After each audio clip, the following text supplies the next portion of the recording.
That moment is forever etched in my memory, standing there in my navy dress, pearls around my neck, watching as Jessica, my only daughter, pointed us toward the far corner of the restaurant. "Mom, Dad, your seats are over there." I followed, her finger to see a small round table decorated with cartoon characters, plastic cups, and crayons. The children's table. My husband Robert's face flushed crimson as he whispered, "There must be some mistake." But Jessica just smiled, patting his shoulder. "We need the main table for Tyler's family and the wedding party. It's just for tonight." Before we jump in, tell us where you're tuning in from.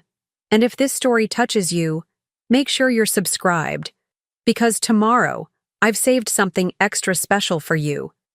That's when I should have known. That's when I should have seen what was happening. But like any mother who loves her daughter beyond reason, I swallowed my pride, smiled, and took my seat among the booster chairs and sippy cups. 2 days later, she asked us for $70,000 for her dream wedding in Maui. But I'm getting ahead of myself. Let me back up and tell you how we got here. How my sweet Jessica turned into someone I barely recognized. And how I finally found the strength to do what needed to be done. I'm Eleanor Wilson, though everyone calls me Ellie. My husband Robert and I built Wilson Construction from nothing but a pickup truck and determination 30 years ago. Now we oversee commercial projects across 3 states, and we've worked hard for everything we have. We raised our daughter Jessica with the same values, at least we thought we did. Jessica was always our pride and joy, bright, ambitious, and kind. She graduated from University of Oregon with honors, landed a great position at Northwest Financial Partners, and seemed to be on the perfect track. When she started dating Tyler Matthews 2 years ago, we were cautiously optimistic. He worked in the same building, had a decent job in marketing, and spoke well when we first met him. He wasn't exactly setting the world on fire with ambition, but he treated Jessica well, or so we thought.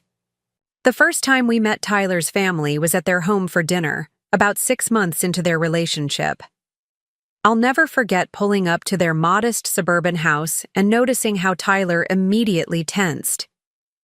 "Just don't mention anything about your company, okay? My parents are sensitive about money stuff." I nodded, thinking it was simply a matter of different financial situations, which was completely understandable. Robert and I had started with nothing. We knew what it was like, but the moment we stepped through the door, something felt off. Diane Matthews, Tyler's mother, barely made eye contact as she took my coat.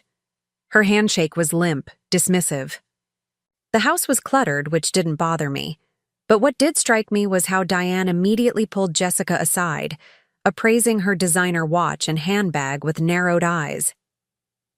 "Must be nice," she muttered, loud enough for me to hear. "Some girls have all the luck with their parents." Jessica blushed but said nothing, which surprised me. My daughter had always been confident, never one to shrink into herself.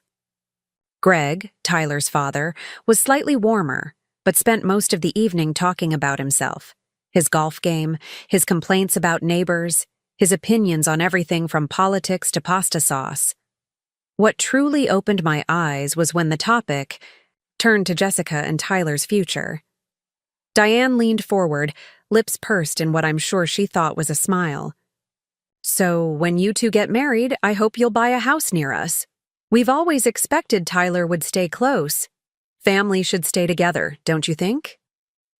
Jessica nodded politely. "We haven't really discussed." "And of course," Diane continued, as if Jessica hadn't spoken, "we'll need a place with an in-law suite. Greg and I have always planned to move in with Tyler once we retire, probably in the next few years." I watched my daughter's expression flicker with surprise before settling back into a polite mask. Tyler stared at his plate, saying nothing. On the drive home, I carefully asked Jessica what she thought of the evening. "They're just different from us, Mom. They're family-oriented, that's all." "Honey, there's family-oriented, and then there's presumptuous, I ventured. Jessica sighed. Tyler's not like them. He's caught in the middle, that's all. They've always depended on him. I let it drop, but a seed of worry had been planted. Over the next year, I watched as Tyler gradually revealed more of his true nature. He forgot his wallet when they went out, leaving Jessica to pay. He talked about our future house when discussing property in Lake Oswego, the affluent suburb where they couldn't possibly afford to live on their salaries. He made casual comments about Jessica's cushy trust fund, though we'd never set one up, having always taught her the value of working for what you want. Then came the engagement. Tyler proposed with a modest ring, which would have been perfectly fine if he hadn't immediately told Jessica that they could upgrade it once your parents chip in. Jessica laughed it off when she told me, but I saw the flicker of discomfort in her eyes. "Is this what you want, sweetheart?" I asked carefully. "Of course, Mom. Tyler's great. He's just practical about money." I nodded, remembering how Robert and I had started with a tiny apartment and garage sale furniture. There's practical, and then there's calculating. Jessica bristled. "Not everyone had the advantages you and Dad have had." I nearly choked on my tea. "Advantages? Your father and I worked 60-hour weeks for years. We took out second mortgages to keep the business afloat during the recession. We skipped vacations for a decade to pay for your education." I know, she said, waving dismissively. "But you don't understand what it's like for our generation. Everything's so expensive now." That night, I discussed my concerns with Robert. "Something's not right," I said. "She's changing, becoming defensive about money in a way she never was before." Robert sighed, rubbing his temples. "Tyler's ambitious, I'll give him that. But I'm not sure it's the right kind of ambition. He seems to be looking for shortcuts." "Shortcuts that involve our checkbook," I added. Despite our concerns, we decided to support the engagement. Jessica was an adult, and we respected her choices, even if we questioned them privately. We agreed to help with a reasonable wedding budget of $20,000, which we thought was generous. 2 weeks later, Jessica and Tyler invited us to dinner at Harper's Fine Dining, an upscale restaurant downtown, to discuss wedding plans. We arrived to find Tyler's entire family already there: his parents, his sister Amber, her husband Keith, and their 5-year-old son Noah running between tables. Jessica greeted us with air kisses. "Mom, Dad, you remember Tyler's family." Diane barely nodded in our direction, already sipping what appeared to be an expensive cocktail. Greg gave a perfunctory handshake, his eyes immediately returning to the wine list, the priciest page I couldn't help but notice. "We've got the best table in the house," Tyler announced proudly. "Right here in the center." That's when Jessica pointed us toward the children's table in the corner, where Noah was already scribbling on the paper tablecloth with crayons. "You'll be sitting over there tonight." Robert and I exchanged glances of disbelief. "There must be some mistake," Robert said quietly. "That's the children's table." Jessica laughed lightly. "It's just that we need to discuss wedding details with Tyler's family, and this main table only seats 6 adults. It's not a big deal. You'll be helping watch Noah. Amber and Keith need a break." I looked around the restaurant. There were plenty of other regular tables available. We could have easily been seated at an adjacent table, not relegated to the corner with cartoon placemats. "Jessica," I began, my voice low. "This is inappropriate. We're your parents, not babysitters." Tyler stepped in, his tone condescending. "Ellie, please, it's just for dinner. We didn't think you'd make such a fuss. It's just a table." My cheeks burned at his use of my first name, something he'd never done before, and the dismissive tone. But the restaurant was crowded. People were watching, and I refused to create a scene. Robert squeezed my hand, his silent signal that we'd discuss this later. Preparing and narrating this story took us a lot of time, so if you are enjoying it, subscribe to our channel. It means a lot to us. Now back to the story. So we sat at the children's table, with plastic cups and Noah's constant chatter about dinosaurs. From our corner, I watched as champagne was ordered at the main table, elaborate appetizers appeared, and animated conversation flowed, all without a single glance in our direction. Halfway through the meal, I excused myself to use the restroom. As I passed behind the main table, I overheard Diane Matthews speaking in a hushed, but clearly audible tone. Completely reasonable to ask them to contribute. The Wilsons have that construction company. They can easily afford a Maui wedding. Jessica's voice uncharacteristically sharp. Mom and Dad can be so stingy, though. They act like they struggled, but look at their house, their cars. My steps faltered. My daughter, my Jessica, was talking about us like we were ATMs with inconvenient opinions attached. I continued to the restroom in a daze, locking myself in a stall until I could compose myself. When I returned, I kept my face neutral, finishing my chicken fingers and making appropriate responses to Noah's endless questions about why grown-ups had to sit at the kids' table too. After dessert, when Noah had finally exhausted himself and was dozing against Keith's shoulder, Tyler clinked his glass and stood. "We've been thinking a lot about the wedding," he announced, beaming, "and we've decided that a local ceremony just doesn't fit our vision." Jessica stood beside him, practically glowing. "We want to do a destination wedding in Maui, sunset. On the beach, tropical flowers, the works." Diane clapped her hands together. "It's going to be absolutely magnificent." Robert shifted beside me. "That sounds expensive." Tyler nodded enthusiastically. "It is, but that's why we're all here tonight. To discuss how we're going to make this dream come true, as a family." The way he emphasized family while we sat apart from the group wasn't lost on me. Jessica pulled out a folder and began distributing papers to everyone, even bringing 2 sheets over to us at our separate table. I looked down at what appeared to be a detailed wedding budget. My eyes widened as I saw the total at the bottom, $120,000. "This can't be right," I murmured. "We've broken down the contributions," Jessica continued brightly. "The Matthews family will be handling local transportation in Maui and the rehearsal dinner. This amounted to roughly $10,000 on the budget sheet.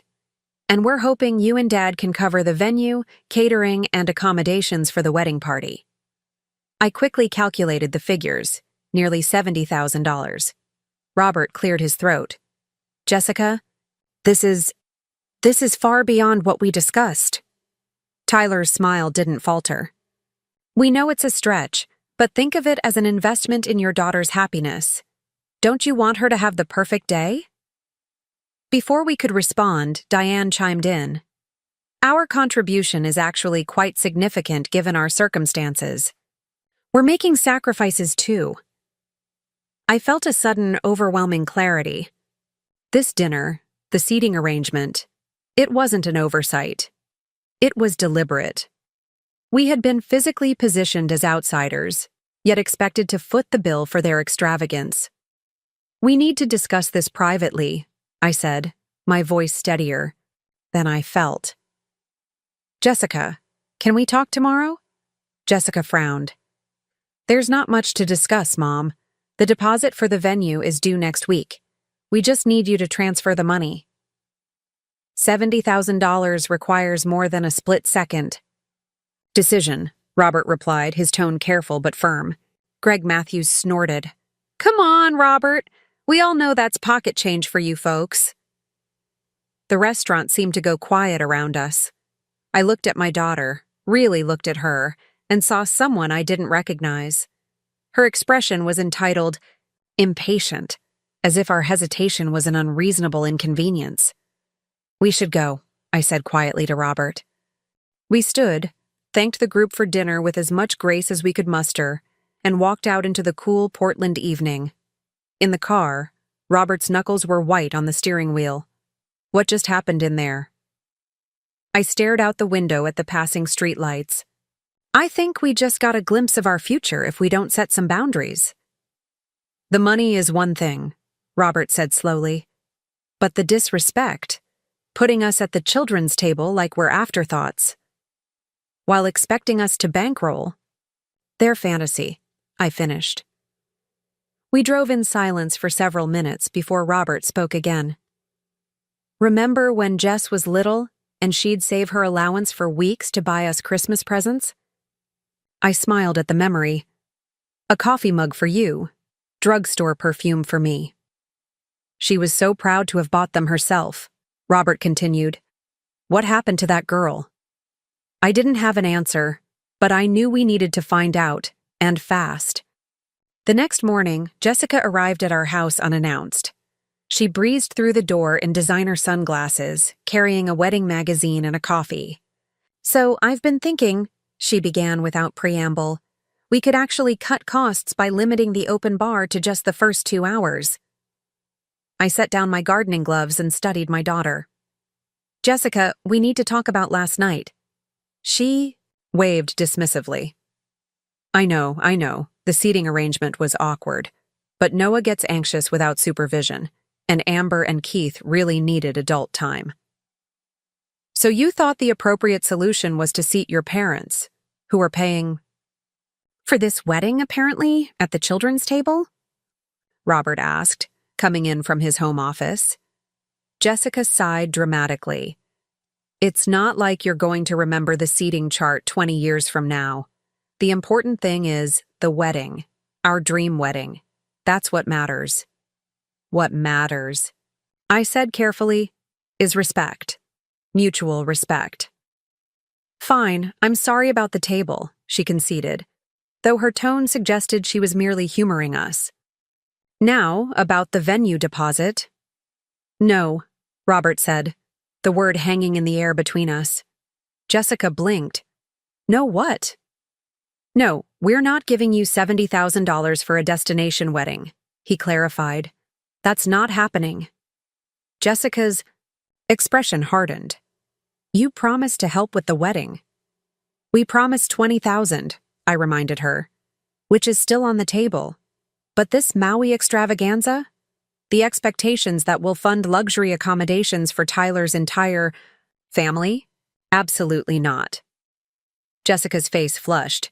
You don't understand. Tyler's family is already contributing everything they can. It's not fair if you don't match their effort. I couldn't help but laugh. Their effort? Jessica, they're contributing less than 15% of the total. We're expected to cover nearly 60%, with you two handling the small remainder. They don't have what you have, she snapped. You've always had it easy. Robert's face darkened. Easy? Your mother and I built this company from nothing. We lived in a one-bedroom apartment until you were 3 years old. We drove used cars, shopped sales, and put everything back into the business. Don't you dare tell us we had it easy. Jessica rolled her eyes. Fine, you struggled in the Stone Age, but now you have money and you're just being selfish. The word hung in the air between us. Selfish. After everything we'd sacrificed, everything we'd done for her. Is that what Tyler tells you? I asked quietly. That we're selfish for not handing over our hard-earned money to fulfill his champagne wishes? Don't bring Tyler into this, Jessica warned. This is about you not supporting my happiness. I took a deep breath. Jessica, I need to ask you something, and I want an honest answer. Does Tyler love you for who you are, or for what he thinks you can provide? Her eyes widened with indignation. How dare you? Of course he loves me. Then he'll marry you whether it's on a beach in Maui or in the garden behind this house, Robert pointed out. Jessica gathered her things abruptly. I can't believe you're doing this to me. Everyone's expecting this wedding now. We've told people. Tyler's mom has already bought her dress. That was premature, I said evenly. She stood, slinging her designer bag over her shoulder.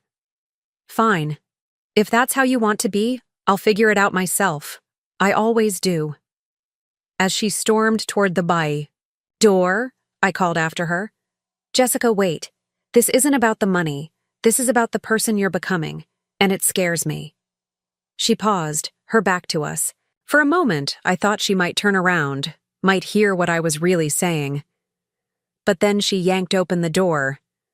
When Tyler and I are married, don't expect to be seated at the main table at family gatherings. That's reserved for people who actually support us. The door slammed behind her, leaving Robert and me in stunned silence. That went well, Robert finally said, attempting humor though his eyes were sad. I sank onto the couch, suddenly exhausted. What do we do now? He sat beside me, taking my hand. We wait. Either she'll come to her senses or we lose her, I finished. 3 days passed with no word from Jessica. I called twice, leaving voicemails that went unreturned. I sent a text simply saying, "We love you. When you're ready to talk, we're here." Nothing. On the 4th day, Robert received a call from his assistant at Wilson Construction. "Sir, you might want to come in. Jessica and Tyler are here, and they're asking to speak with the HR director about accessing Jessica's trust fund." Robert's confusion was evident. What trust fund? We arrived at the office 20 minutes later to find Jessica and Tyler seated. In the conference room, Tyler typing furiously on his phone while Jessica stared out the window. "Jessica," I said as we entered. "What's going on?" Tyler answered before she could. "We're here to access Jessica's trust fund, the one from the company profits." Robert and I exchanged glances. "There is no trust fund," Robert said flatly. Tyler laughed nervously. "Come on, Mr. Wilson. Jessica told me all about it. The account that was set up when she was born. A percentage of company profits every year?" All eyes turned to Jessica, who suddenly seemed intensely interested in her manicure. "Jessica," I said carefully, "did you tell Tyler you have a trust fund from Wilson Construction?" Her cheeks flushed. "I may have." "Implied that there was money set aside for me." "Implied?" Tyler's voice rose.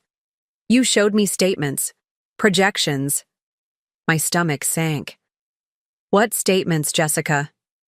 She remained silent, but Tyler pulled out his phone, scrolling rapidly before turning it toward us. There on the screen was what appeared to be a financial statement with the Wilson Construction logo, clearly doctored, showing a trust value of just over $2 million. "This is a forgery," Robert said, his voice dangerously quiet. "Jessica, did you create fake financial statements?" "It wasn't like that," she protested weakly. "I just needed Tyler to understand that we'd be okay financially. His parents kept pressuring him about money, about what I could bring to the marriage." The pieces suddenly clicked into place. So this whole time, Tyler thought he was marrying into immediate wealth?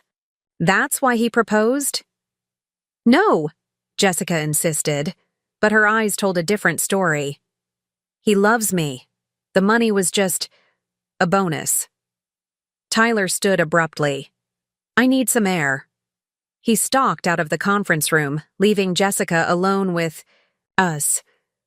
"How could you do this?" I asked, heartbroken. "Lie to him? Lie to us? Forge company documents?" Jessica's composure finally cracked. "You don't understand the pressure I've been under. Tyler's family has expectations. They see me as their ticket out of financial stress. And Tyler, he talks big, but he's scared of disappointing them." "So you created a fictional trust fund to keep him interested?" Robert's voice was incredulous. "It wasn't supposed to go this far," she whispered. I thought maybe you would help us. Give us a gift for the wedding that could start our life together." "By gift, you mean $70,000 for a beach wedding, followed by ongoing financial support?" I clarified. Jessica looked away. "When you say it like that, it sounds terrible." "Because it is terrible," Robert replied.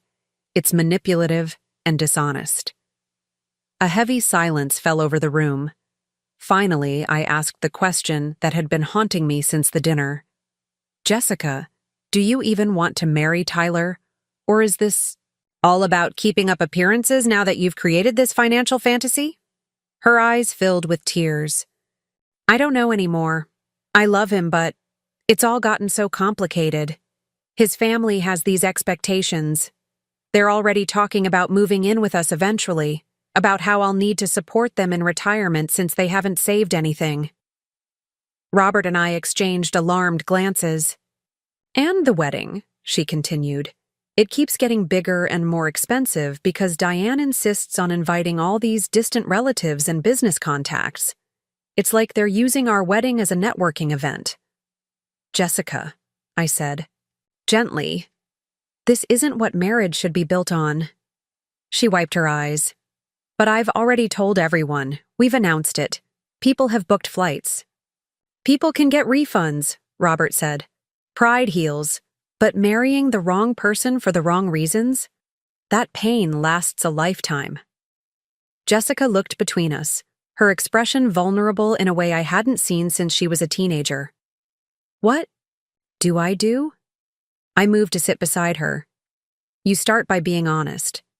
With Tyler, with his family, with yourself. She nodded slowly. And the wedding? If after all the truth is out, you still want to marry him, we'll support a reasonable ceremony, Robert assured her. But no more lies, no more manipulation, and absolutely no more forged documents. Jessica took a shaky breath. Tyler's going to be so angry. Probably, I agreed. But better to face that anger now than years of resentment later. As if, on cue, Tyler returned to the conference room, his expression thunderous. There's no trust fund, is there? There never was. Jessica stood to face him. Tyler, I'm sorry. I shouldn't have. Do you have any idea what you've done? He interrupted. I told my parents we'd be set after the wedding. I promised them we'd help pay off their mortgage. My dad's already talking about retiring early. Robert stepped forward. That's enough. Those weren't Jessica's promises to make, but they weren't yours either. Your parents' financial situation is not my daughter's responsibility. Tyler turned on him. Easy for you to say. You've got all this. He gestured wildly around the modern office. What about the rest of us? The rest of us work for what we have, I replied evenly. We don't marry into it or demand it as a wedding gift. Tyler's face contorted with anger. This is all your fault. You raised her to be just like you, teasing people with what they can't have, leading them on. Jessica flinched. That's not fair, Tyler. Fair? He laughed bitterly. Was it fair to show me fake bank statements? To let me think we'd start our marriage with a nest egg? To let me promise my family things based on your lies? I made a mistake, Jessica admitted, her voice small. A huge mistake. I was scared of losing you. Tyler's expression shifted, calculation replacing anger. Well, there's still a way to fix this. He turned to Robert and me. You could create that trust fund now. Make the statements real. Nobody would have to know they were ever fake. I stared at him, incredulous. You're actually asking us to give Jessica $2 million to cover up her lie? Think of it as securing your daughter's future, Tyler insisted. Making sure she's taken care of. I think you mean making sure you're taken care of, Robert corrected. And your parents too, apparently. Tyler's mask finally slipped completely. You think you're so much better than us, don't you? With your big company and your fancy house. People like you have no idea what it's like to struggle. That's where you're wrong, I said quietly. We know exactly what it's like. The difference is, we didn't expect someone else to solve our problems. Jessica looked between us, something shifting in her expression. She turned to Tyler. Is that really how you see me? As a solution to your family's financial problems? Tyler backpedaled quickly. No, babe, of course not. I love you. The money's just... It would just make things easier. Easier for whom? She pressed. He didn't answer. Jessica took a deep breath. I think I need some time to think about all this. There's nothing to think about, Tyler insisted. We're getting married in 2 months. People have made arrangements. Arrangements can be changed, she said, her voice growing stronger. I need space, Tyler. His face hardened. Is that what they told you to say? They've never liked me? Never thought I was good enough for their precious daughter. That's not true, I interjected. We only ever wanted Jessica to be with someone who loves her for herself, not for what she can provide. Tyler sneered. Right, because being able to provide isn't important at all. That's easy to say when you've got millions. Tyler, stop, Jessica said firmly. This isn't about my parents. This is about us and the foundation we've built our relationship on. I lied to you, and I'm sorry, but your reaction tells me everything. I need to know. He stared at her, realizing he'd revealed too much. Jess, come on.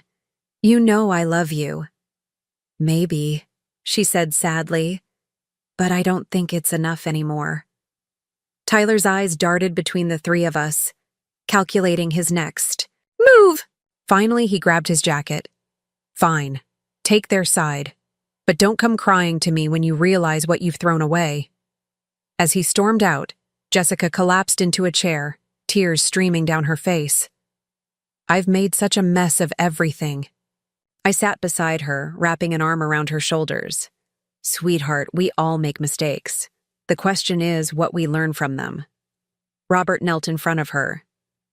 Jessica, I need to ask you something important. When exactly did the lies begin? When did Tyler and his family start expecting financial support from us? She wiped her eyes.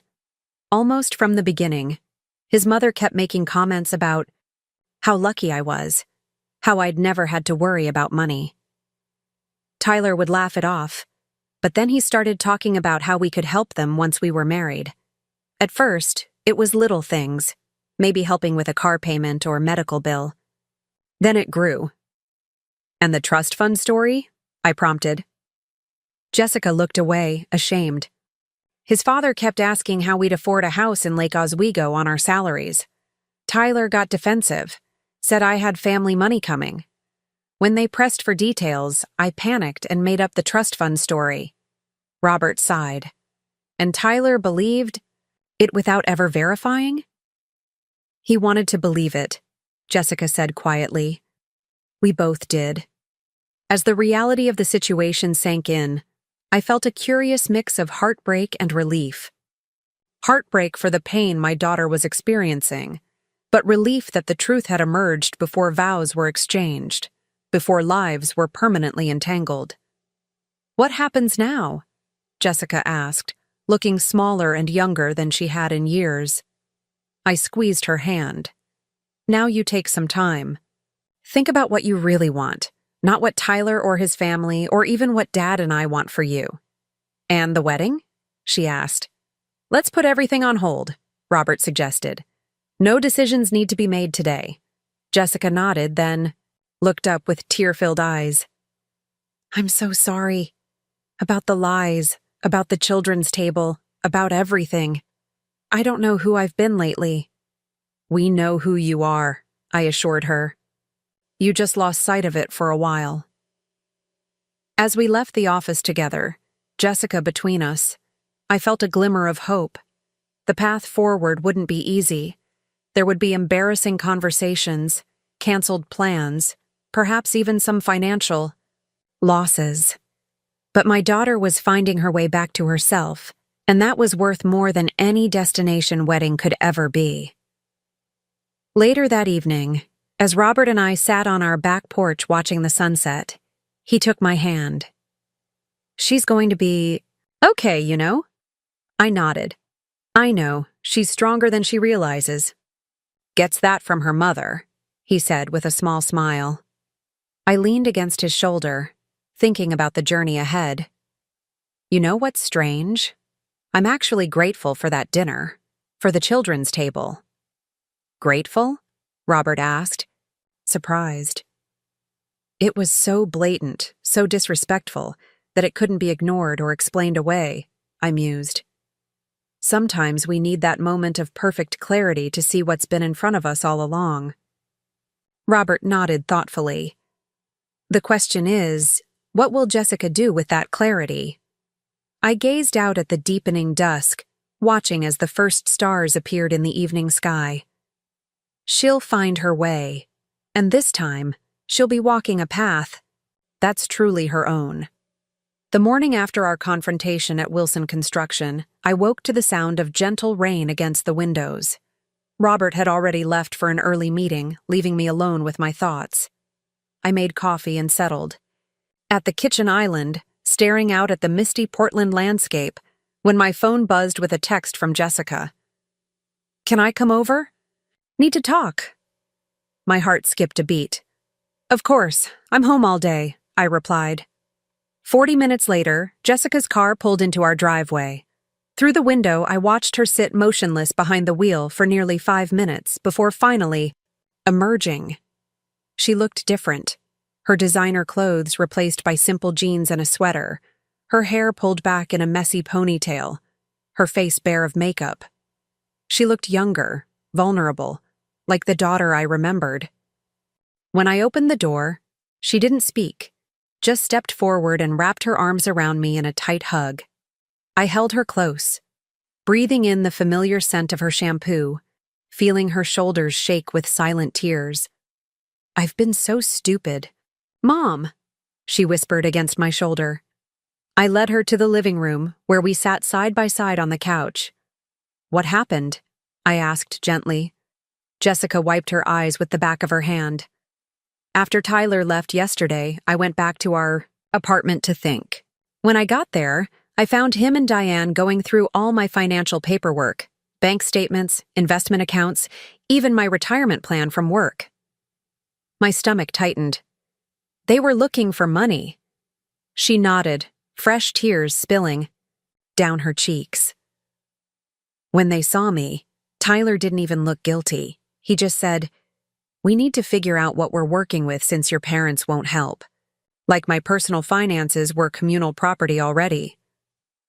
"What did you do?" I asked. "I asked them to leave.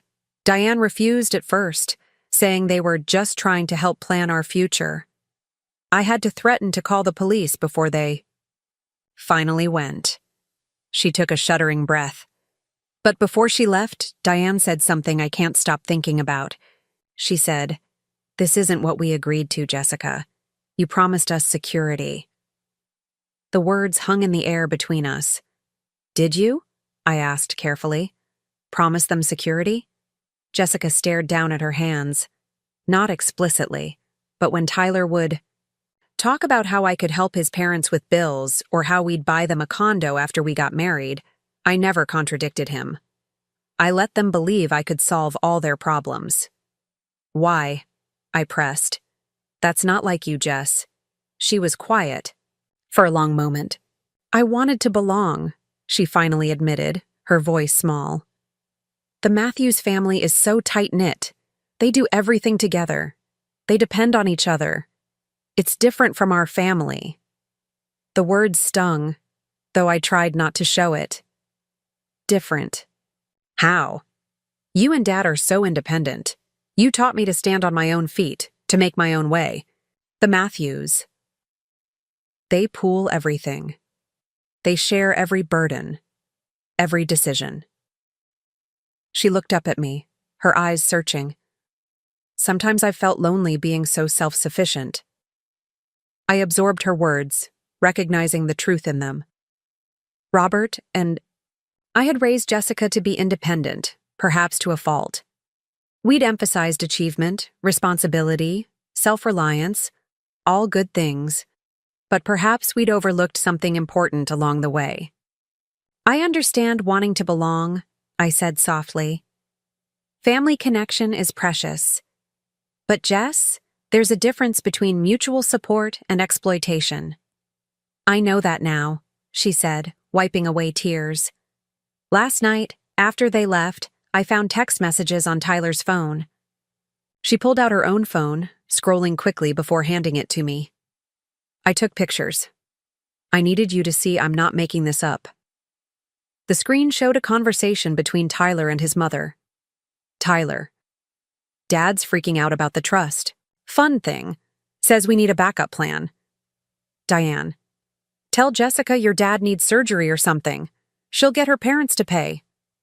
Tyler. That won't work for the wedding money. Need something bigger. Diane. Then just marry her and worry about it later. Once you're married, what's hers is yours. We can figure out the rest. Tyler. What if her parents make her sign a prenup? Diane. Then you better get her pregnant fast. Child support's better than nothing. My hands shook with anger as I read. How long has this been going on? Months, Jessica admitted. But I didn't see it until now. I was so focused on making the relationship work, on being the perfect daughter-in-law, that I ignored all the red flags. Oh, sweetheart. I reached for her hand. There's more, she said, taking back the phone and opening a different set of screenshots. These are from Tyler to his sister, Amber. Tyler. Ellie and Robert turned down the wedding money. What now? Amber. Seriously? They're loaded. They're just being difficult. Tyler. Jessica's getting cold feet about the whole thing. Says we need to reevaluate. Amber. Don't let her back out. Mom and Dad are counting on this. So am I. Once you're married and have access to the Wilson money, remember you promised to help with Noah's private school. Tyler. I know. Working on it. Might need to make her feel guilty about the fake trust fund thing. Make it seem like she owes me for the embarrassment. I handed the phone back, feeling sick. Have you confronted Tyler about these? Jessica shook her head. I couldn't face him after reading all that. I packed a bag and went to stay with Madison. Madison had been Jessica's roommate in college and remained her closest friend. I've been up all night, thinking about how I got here. She leaned back against the couch cushions, suddenly looking exhausted. The worst part is, I knew something was wrong months ago. I just didn't want to admit it. What do you mean? I asked. Remember when we had that Christmas party here last year? Tyler asked me to show him Dad's office. I thought he was just curious, but he spent nearly 20 minutes going through Dad's desk when I stepped out to get drinks. I remembered that night, how Tyler had seemed unusually interested in Robert's business papers, asking pointed questions about company profits and expansion plans. Then there was the time he accidentally opened my bank statement and made a comment about how my savings should be growing faster with my salary. Jessica's voice grew stronger as she continued, piecing together a pattern she'd previously ignored. He was always finding ways to insert himself into my finances, suggesting joint accounts even before we were engaged. I listened, letting her process these realizations aloud. Last month, he suggested I apply for a credit increase on all my cards, just in case we need it for the wedding. When I asked why we'd put wedding expenses on credit cards, he shrugged. It off as being prepared. Jessica ran a hand through her hair. God, how did I not see what was happening? Because you were in love, I said simply. We all have blind spots when it comes to love. Jessica looked at me, her eyes clear despite the tears. I don't think I do love him, Mom. Not anymore. Maybe I never really did. She took a deep breath. I think I was in love with the idea of belonging to his family, of being needed. Tyler made me feel like I was the answer to all their problems. And that felt good, I observed, being someone's solution. She nodded, until I realized I was just a meal ticket.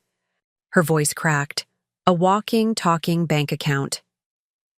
We sat in silence for several minutes, the weight of the situation settling around us. Finally, Jessica straightened her shoulders. I need to end this engagement, she said firmly. Today. Are you sure? I asked, not because I disagreed, but because I wanted her to be certain. Completely sure, she replied. I can't marry someone who sees me as a financial plan rather than a partner. I squeezed her hand. Do you want me to come with you when you talk to him? She hesitated, then shook her head. No, this is something I need to do myself, but… She paused. Would you mind if I moved back home for a little while? Just until I figure things out. Your room is exactly as you left it, I said, smiling through sudden tears. You can stay as long as you need. Jessica spent the afternoon gathering essential belongings from the apartment she shared with Tyler, timing her visit while he was at work. Robert and I helped her move several boxes into her old bedroom, neither of us mentioning the wedding gifts already piling up in our guest room. Problem for another day. That evening, Jessica asked us to give her privacy for a difficult phone call. She sat on the back porch, shoulders squared, phone in hand. Through the window, I watched my daughter's profile as she spoke, her posture gradually shifting from tense to relieved. When she finally came inside, her eyes were red, but her expression was peaceful. It's done, she said simply. We're over. Robert pulled her into a hug. I'm proud of you, Jess. She managed a weak smile. He didn't even fight for us, you. No? When I said I was ending it, his first question was whether I'd still help with his parents' mortgage. She shook her head in disbelief. That's when I knew for sure I was making the right decision. What happens now? I asked. With the wedding plans? Jessica sank into a chair at the kitchen table. I need to contact everyone. Cancel the venue deposit, return gifts, let guests know. Her face fell. It's going to be so embarrassing. People will understand, Robert assured her. And those who don't weren't real friends to begin with. Over the next few days, Jessica methodically dismantled what would have been her wedding. She wrote heartfelt emails to guests, returned gifts with handwritten notes of apology, and canceled reservations. Each task seemed to strengthen her resolve rather than diminish it. What we didn't anticipate was the Matthews family's reaction. It began with phone calls, dozens of them, from Tyler, his parents, even his sister Amber. When Jessica stopped answering, they started showing up at our house. Diane would park across the street, watching our front door for hours. Greg twice confronted Robert outside his office, demanding we fix this misunderstanding. They're acting like we've stolen something from them, Jessica observed, peering through the blinds at Diane's car. Like I've broken some contract. In their minds you have, I replied. You were their financial solution, and now that plan's fallen apart. The harassment escalated when Tyler's brother-in-law Keith showed up at Jessica's workplace, causing such a scene in the lobby that security had to escort him out. That evening, Jessica received a text from Tyler that chilled my blood. You've ruined everything. My family will never recover from this. I hope you're happy. This has gone too far, Robert declared, already dialing our lawyer's number. We're getting a restraining order. The temporary restraining order granted Jessica some respite, but the Matthews family simply shifted tactics. Rumors began, circulating among our social circle, whispers that Jessica had cheated, that she was unstable, that we had forced the breakup because Tyler wasn't good enough for the Wilson family. Most painful were the posts on social media from Diane Matthews, crafted to garner sympathy. Devastated that money and status mean more than love to some families. Praying for those who place wealth above commitment. Jessica withdrew further, deleting her social media accounts and throwing herself into work. She lost weight, developed insomnia, and started jumping at unexpected sounds. The strong, confident daughter I knew seemed to be fading away, replaced by someone anxious and uncertain. 6 weeks after the broken engagement, I found Jessica sitting on our kitchen floor at 3 a.m., surrounded by old photo albums. I couldn't sleep, she explained as I joined her, pulling my robe tighter. I've been thinking about when things started to go wrong. I studied the open album in her lap, pictures from her college graduation, her face beaming with pride and Possibility. Tyler wasn't the first, she said quietly. The first person who wanted me for what I could provide. I frowned. What do you mean? Jessica turned to an earlier page, her sophomore year of college. Remember David? The guy I dated for almost a year? I nodded. David had been charming, attentive, always complimenting Jessica on her intelligence and drive. He used to forget his wallet all the time, she recalled. He'd talk about how stressed he was about tuition, then casually mention how his parents couldn't help like mine did. She traced a photo of them together at a campus event. I paid his rent for 3 months before I realized he was spending money on expensive electronics and concert tickets while telling me he couldn't afford groceries. I hadn't known this. Why didn't you tell us? She shrugged. I was embarrassed. I thought I'd been stupid. She flipped to another page, her first job after college. Then there was my former boss at Meridian Investments. He kept promising me a promotion, saying I was destined for leadership, but every time a position opened up, he'd give it to someone else. I remember, I said. That's why you left for Northwest Financial. Jessica nodded. What I didn't tell you was that he expected me to keep doing the work of a senior analyst while paying me as a junior. When I finally confronted him, he said I should be grateful for the opportunity to prove myself. Her voice hardened. He knew I didn't need the money as badly as some others since I had successful parents to fall back on. As she continued through the album, a pattern emerged. Friends who always needed loans they never repaid, roommates who consistently fell short on rent, colleagues who expected her to pick up the slack without recognition.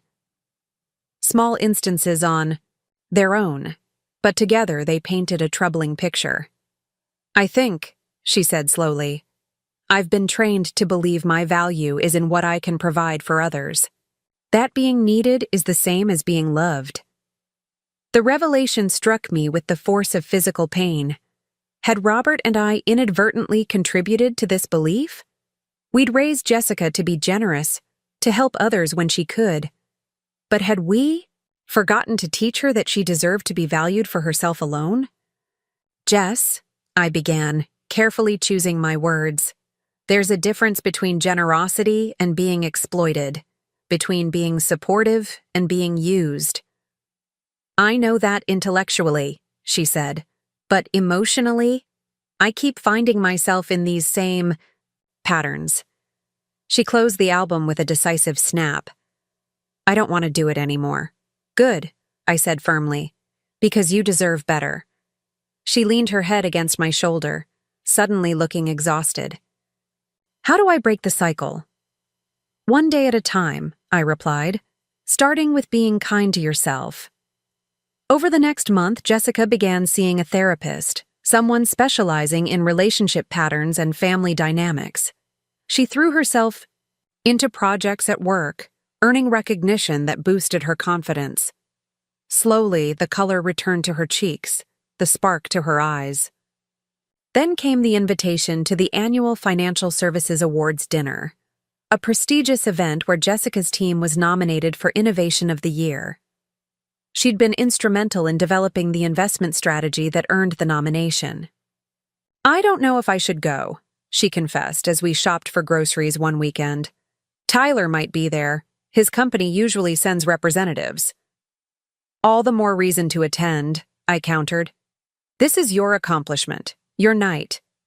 Don't let fear of an awkward encounter rob you of that. She frowned, examining an apple with unnecessary intensity. It's not just that.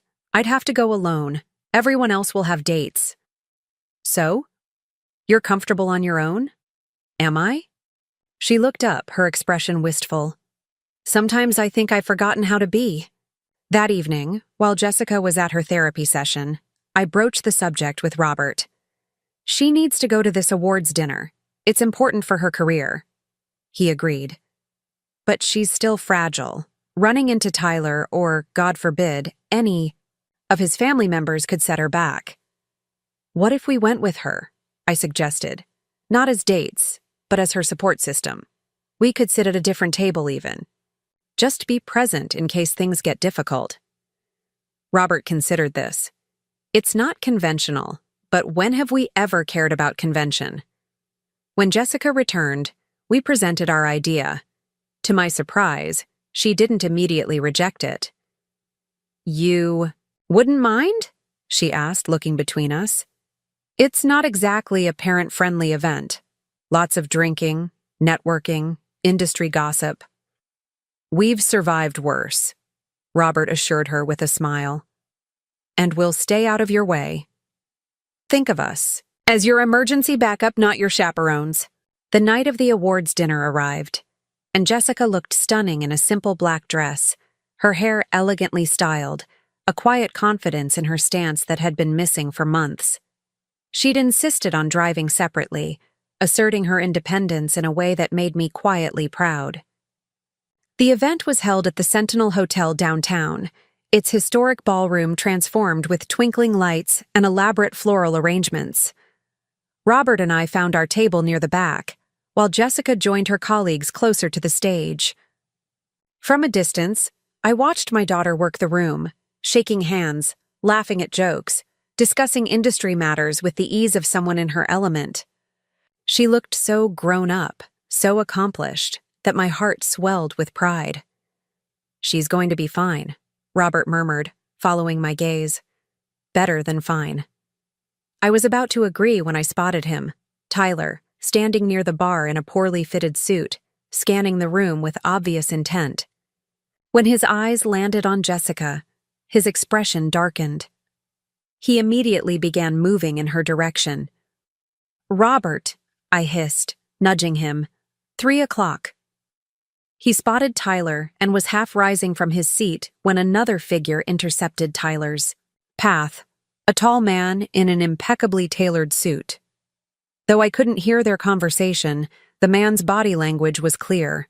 He was creating a deliberate barrier between Tyler and Jessica. "Who is that?" Robert wondered aloud.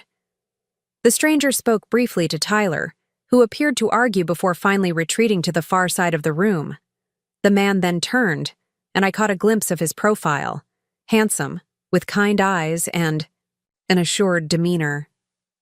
To my surprise, he didn't approach Jessica, but simply returned to his table, occasionally glancing in her direction with what appeared to be concern. "Interesting," I murmured. When the awards presentation began, Jessica's team did indeed win Innovation of the Year. She took the stage with her colleagues, her speech brief but powerful, acknowledging her team's efforts while explaining the strategy they'd developed with clarity and confidence. As the evening wound down, I noticed the mysterious man from earlier approaching our table. Up close, he appeared to be in his mid-30s, with intelligent eyes and an easy smile. "Mr. and Mrs. Wilson?" he asked, extending his hand. "I'm Benjamin Reynolds. I work at Pacific Northwest Trust." Robert shook his hand. "A pleasure. How... Did you know who we are?" Benjamin smiled. "Jessica pointed you out earlier. She mentioned you were here as her support system tonight. I think that's wonderful." "You know our daughter?" I asked, intrigued. "We've crossed paths at industry events," he explained. "I've always respected her work." He glanced across, the room to where Jessica was gathering her things. I noticed Tyler Matthews heading her way earlier and thought it might be best to intercept. I hope I wasn't overstepping. "Not at all," Robert assured him. "We appreciate anyone looking out for Jessica these days." Benjamin nodded, his expression turning serious. "I heard about the broken engagement. Office grapevine," he added apologetically. "For what it's worth, I think she made the right decision. Matthews always struck me as opportunistic." Before we could respond, Jessica appeared at our table, flushed with success and champagne. "Mom, Dad, we did it. She stopped short, noticing Benjamin. "Oh, hello." "Congratulations on the award," Benjamin said warmly. "Well deserved. Your approach to socially responsible investing while maintaining competitive returns is genuinely innovative." Jessica looked surprised but pleased. You're familiar with our strategy? I've followed your team's work for some time, he admitted. I'm Benjamin Reynolds, by the way. He extended his hand, which Jessica shook. Jessica Wilson. And apparently you've met my parents. Just introducing myself, Benjamin clarified. They raised an impressive daughter. Jessica blushed slightly, then turned to us. Ready to head out? I'm exhausted but too wired to sleep. I was thinking maybe coffee somewhere. Actually, Robert said, exchanging a quick glance with me, I'm feeling a bit worn out. Would you mind terribly if your mother and I headed home? I caught on immediately. You should celebrate with your colleagues, sweetheart. This is your night. Jessica looked between us, suspicion dawning on her face. You two are the least subtle people I know. Benjamin cleared his throat. If you're looking for company, Jessica, I was about to grab a coffee myself. The night's still young, and I'd love to hear more about your investment philosophy. For a moment, Jessica hesitated, and I could see the calculation in her eyes, the wariness born from recent betrayal, the temptation of genuine connection, the fear of making another mistake. Just coffee, Benjamin added gently, seeming to understand her hesitation. No pressure, and I promise not to ask you to fund my startup or pay off my student loans. The joke, delivered with perfect timing, broke the tension. Jessica laughed, a real laugh that reached her eyes. Well, when you put it that way, how can I refuse? Just let me grab my coat. As she walked away, Benjamin turned to us. She'll be perfectly safe. I have nothing but respect for her. No, I said, surprising myself with how much I meant it. There was something trustworthy about this man, something genuine that Tyler had always lacked. Robert offered his hand again. Good meeting you, Benjamin. Perhaps we'll see you again sometime. I'd like that, he replied, with a sincerity that warmed my heart. On the drive home, Robert and I were unusually quiet, both processing the evening's events. He seems nice, Robert finally said as we turned onto our street. Yes, I agreed. But more importantly, did you see her face? When she laughed at his joke? Robert nodded. I saw. First real smile in months. I gazed out the window at the passing houses, each a little universe of its own. It's just coffee, I reminded myself. Just a beginning. Sometimes, Robert said wisely, that's enough. When I woke the next morning, I found Jessica already in the kitchen, humming softly as she prepared breakfast.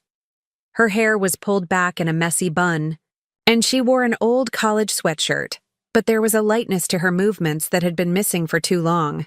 Morning, I said, pouring myself a cup of coffee. You're up early. She turned, a slight smile playing at her lips. Couldn't sleep. Too much thinking. About the award? I asked, though I suspected otherwise. Among other things. She flipped a pancake with unnecessary focus. Benjamin's nice. I kept my voice carefully neutral. He seemed so. Jessica glanced at me, her expression softening. We talked for hours. About work at first, then books, travel, family. She paused. He lost his father last year. Has been helping his mother adjust to being alone after 40 years of marriage. That's kind of him, I observed. It is. She placed a stack of pancakes on the table. He asked about the broken engagement. My heart skipped. What did you tell him? The truth, she said simply. That I'd been with someone who valued what I could provide more than who I am. That I'm still learning how to recognize the difference. I felt a surge of pride at her honesty. How did he respond? He listened, Jessica said, a note of wonder in her voice. Just listened, without judgment or advice. Then he told me about his own relationship mistakes, a fiancé who cheated, a girlfriend who lied about her past. He said hurt doesn't define us unless we let it. She sat across from me, her eyes clear and focused. I'm not rushing into anything, Mom. I know I need time. But last night reminded me that there are good people out there. Genuine people. I reached across the table to squeeze her hand. I'm glad. She squeezed back, then smiled. A real smile that reached her eyes and illuminated her face. Me too. In that moment, watching sunlight stream across our kitchen table and my daughter's renewed spirit, I felt something settle within me. The road ahead would still have its challenges. Unresolved feelings, lingering trust issues, the inevitable complications of healing. But Jessica was finding her way forward, one step at a time. And sometimes, that's all any of us can really ask for.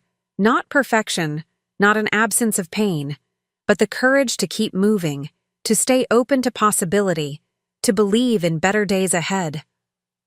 Looking at my daughter across the breakfast table, I saw that courage in action. And I knew, whatever came next, she would face it with the same strength and dignity that had brought her through the storm. That sense of peace lasted exactly 3 days before chaos erupted again. Jessica was just settling into her new routine, living at home, focusing on work, cautiously texting with Benjamin, when the first wave hit. It began with a certified letter addressed to Jessica from a law firm we'd never heard of. Paxton, Morley, and Associates. What is this? Jessica frowned, tearing open the envelope at the breakfast table. I watched her face transition from confusion to disbelief to white-hot anger as she read. Without a word, she handed the letter to me. My eyes widened as I scanned the formal legal language.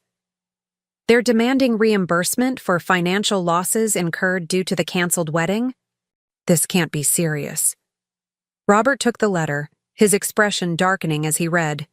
$57,000 for non-refundable deposits, emotional distress, and reputational damage to the Matthews family? This is absurd.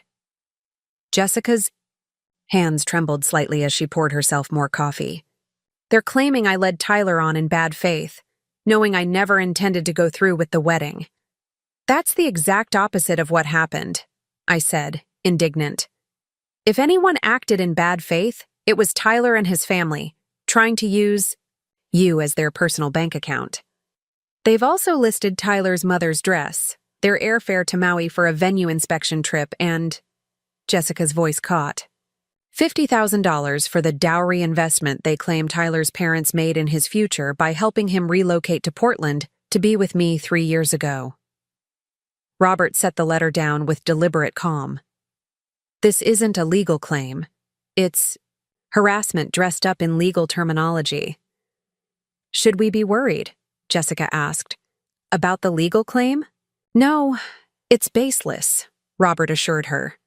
But about the Matthews family's desperation? Yes. This shows they're willing to go to extreme lengths.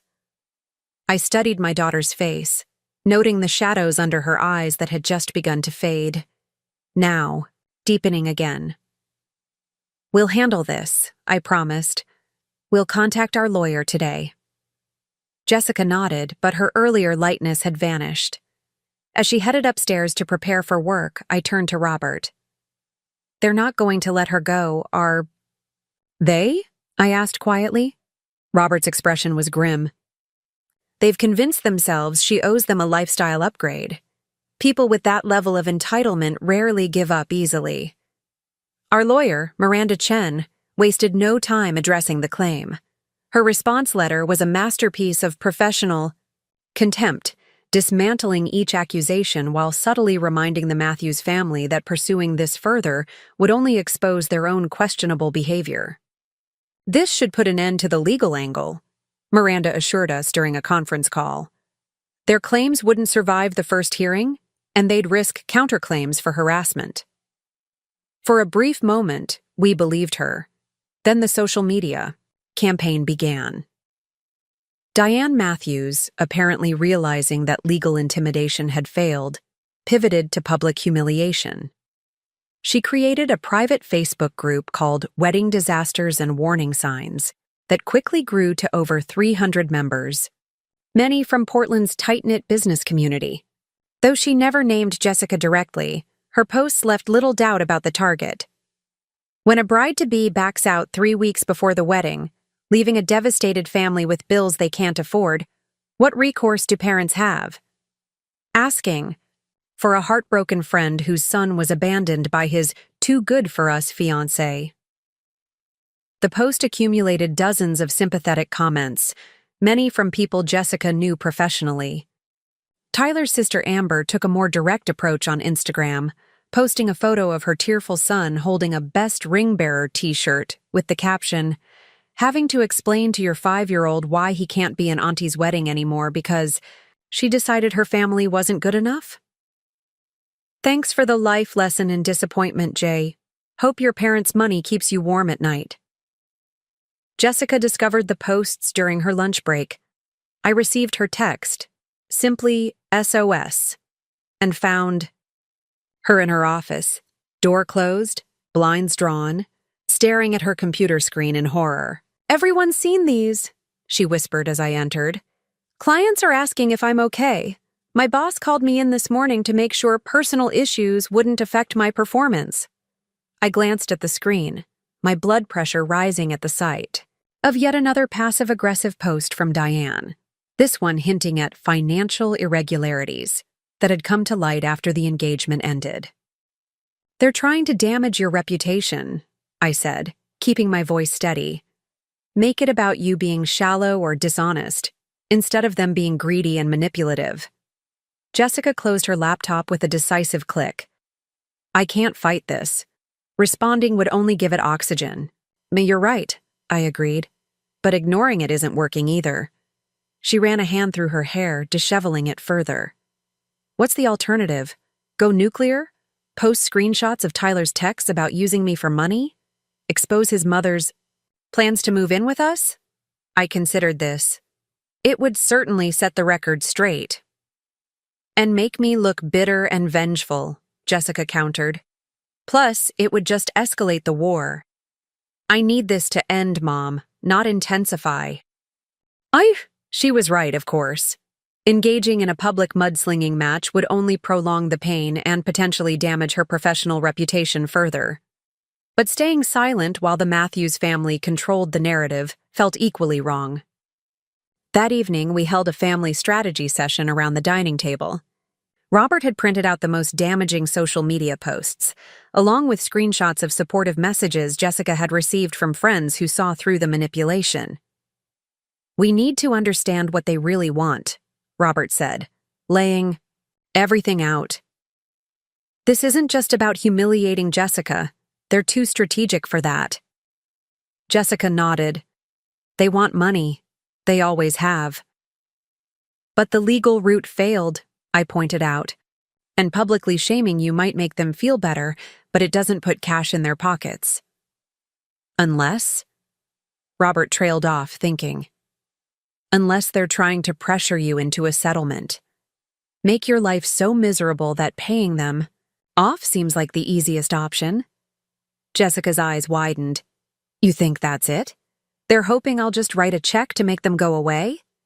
"It would explain the escalation," I agreed. "First the legal letter with a specific dollar amount, then the public pressure campaign when that didn't work." "So what do we do?" Jessica asked. Robert leaned back in his chair, fingers steepled in thought. "We could try to outmaneuver them. Threaten a defamation suit for the social media posts.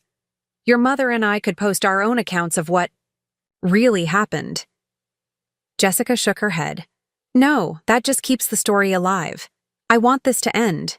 She paused, then added quietly, "Benjamin suggested I might consider talking to Tyler directly. Cut out the family dynamic." I raised an eyebrow.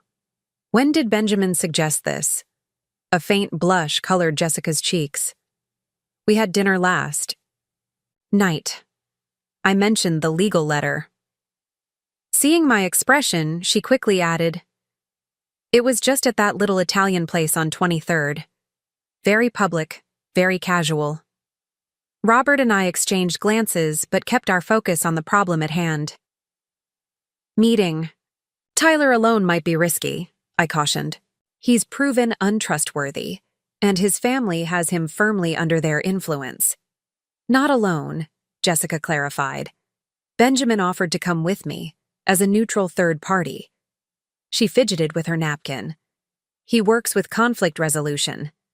As part of his job at Pacific Northwest Trust, helping families navigate wealth transitions without destroying relationships. I considered this. Benjamin had impressed us at the awards dinner with his integrity and direct approach.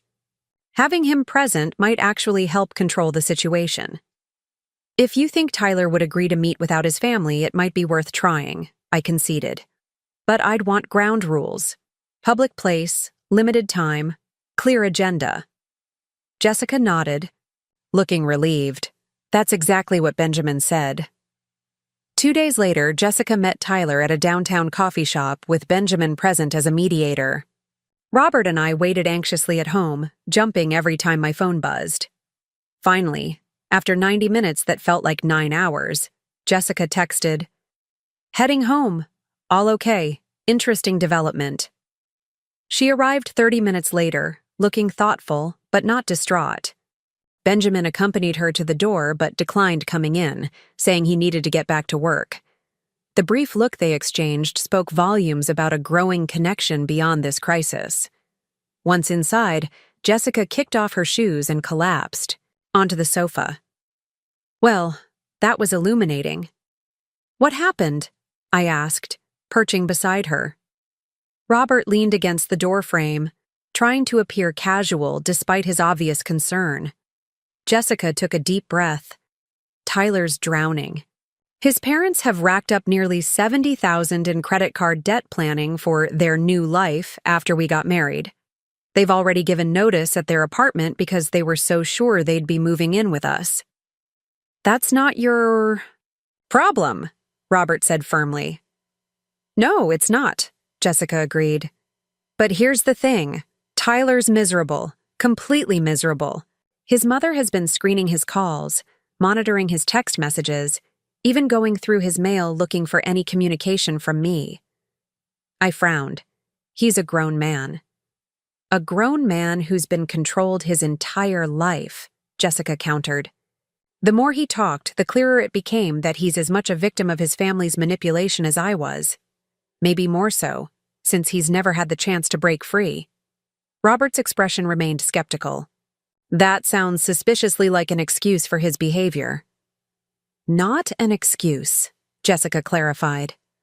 "An explanation. There's a difference." She leaned forward.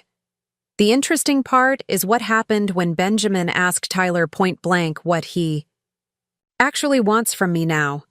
"And?" I prompted. "He broke down completely. Said he just wants out of his family's expectations, out of their financial disaster, out of the whole situation." Jessica's voice softened. "He admitted that while he does care about me, he was relieved when the engagement ended because he knew we were getting married for all the wrong reasons." I exchanged a surprised glance with Robert. This wasn't what we'd expected. "So where does that leave things?" Robert asked cautiously. Jessica sighed. "Tyler agreed to talk to his parents, make them stop the social media campaign and legal threats. In exchange, I won't publicly expose their schemes or pursue legal action for harassment." "Do you trust him to follow through?" I asked. "Honestly? No," Jessica admitted. "But Benjamin suggested a clever approach. Tyler's going to tell his parents that my rich family is prepared to countersue for defamation, with damages that would bankrupt them completely. He thinks fear will motivate them where decency hasn't." Robert nodded slowly. "That might actually work. People who use intimidation often fold when faced with a bigger threat." "I hope so," Jessica said wearily. "I just want to move on with my life." As if on cue, my phone buzzed with a text. I glanced down to see a message from an unknown number. "This is Diane Matthews. Tell your daughter this isn't over. She made commitments to our family that we expect her to honor." I wordlessly passed the phone to Jessica, who read it and closed. Her eyes briefly before responding with remarkable calm. Forward that to Miranda. It directly violates the harassment order. For the next week, we lived in a strange limbo. The social media posts stopped, but we continued receiving hang-up calls at odd hours. Tyler texted Jessica occasionally with updates on his attempts to reason with his parents, each message more desperate than the last. "They're not backing down," he wrote. "My father's talking about principle now, not even the money. Says you humiliated them and need to be taught a lesson." Jessica showed me the text with a sigh. They're doubling down on being victims instead of admitting their own role in this mess. I squeezed her shoulder. Some people find it easier to blame others than take responsibility for their own choices. "I know," she agreed. "I just wish they'd direct their anger at me instead of trying to damage my professional reputation." Unfortunately, the Matthews family seemed to intuit exactly what would hurt Jessica most. The whisper campaign among Portland's financial community continued, with Diane and Greg strategically mentioning concerns about Jessica's ethics during social events with potential clients. The impact became clear when Jessica's boss called her into his office for a brief chat that left her shaken and angry. "They've gotten to Lawrence," she fumed, pacing our kitchen that evening. "He said clients have been asking questions about my stability and judgment. He assured me he has complete faith in me, but suggested I might want to keep a lower profile for a while." Robert's expression darkened. "That's completely unacceptable. You haven't done anything wrong." "It doesn't matter," Jessica replied, bitterly. "Perception is reality in client services. If people think there's an issue, there's an issue." I watched my daughter, noting the return of dark circles under her eyes and tension in her shoulders. After weeks of progress, she was sliding back into stress and anxiety because of the Matthews family's vindictive campaign. "Enough," I said firmly. "This has gone too far." Jessica looked up, surprised by my tone. "What do you mean?" "I mean, it's time to stop playing defense," I declared. "The Matthews family won't stop until they face real consequences for their actions." Robert raised an eyebrow. "What are you suggesting, Ellie?" I felt a calm determination settle over me. "I'm suggesting we stop hiding from this conflict and address it directly. Not on social media, not through lawyers, but face to face." Jessica looked alarmed. "Mom, no. Confronting them will only make things worse." "Not confronting," I clarified. "Conversation. On our terms, in a setting where they can't cause a scene or twist the narrative." "And where would that be?" Robert asked skeptically. A plan was already forming in my mind. "The Northwest Financial Partners Annual Client Appreciation Dinner. It's next week, isn't it, Jessica?" She nodded slowly. "Thursday evening at the Heathman Hotel, but I don't see—" "Diane and Greg Matthews will be there," I continued. "Tyler mentioned in one of his texts that his company has a table, and his parents are attending as guests since they're networking in Portland this week." Robert looked intrigued. "A public event with Portland's financial elite present. They wouldn't dare make a scene." "Exactly," I said. "Plus, I happen to know the event organizer quite well." I smiled at Jessica. "Your father and I have been Northwest Financial clients for 15 years. Margaret would be happy to seat us strategically." Jessica still looked uncertain. "What's the goal here? What would you even say to them?" "The truth," I said simply, in a calm, measured way that leaves no room for misinterpretation. "I'm tired of watching you suffer while they control the story." Later that night, after Jessica had gone to bed, Robert found me sitting on our back porch, staring at the stars. "You're planning something more specific than just a conversation," he observed, settling into the chair beside me. "I know that look." I smiled faintly. The Matthews family has been playing a game from the beginning, first with Jessica, then with us. They've been counting on our politeness, our desire to avoid conflict, our concern for Jessica's reputation. "And?" Robert prompted. "And I'm done playing by their rules," I said firmly. "It's time they understood exactly who they're dealing with. Robert studied me for a moment, then nodded. I'm with you. Whatever you've got planned. The night of the client appreciation dinner arrived with perfect late spring weather, warm enough for the hotel's terrace to be opened for pre-dinner cocktails. Jessica had initially resisted our plan, but eventually agreed that something needed to change. Benjamin will be there too, she mentioned casually as we prepared to leave. His firm is a partner with Northwest. Is he now? I asked innocently. How convenient. Jessica rolled her eyes but couldn't hide her smile. He's been incredibly supportive through all this, never pushy, never judgmental, just present. He sounds like a keeper, Robert commented, adjusting his tie.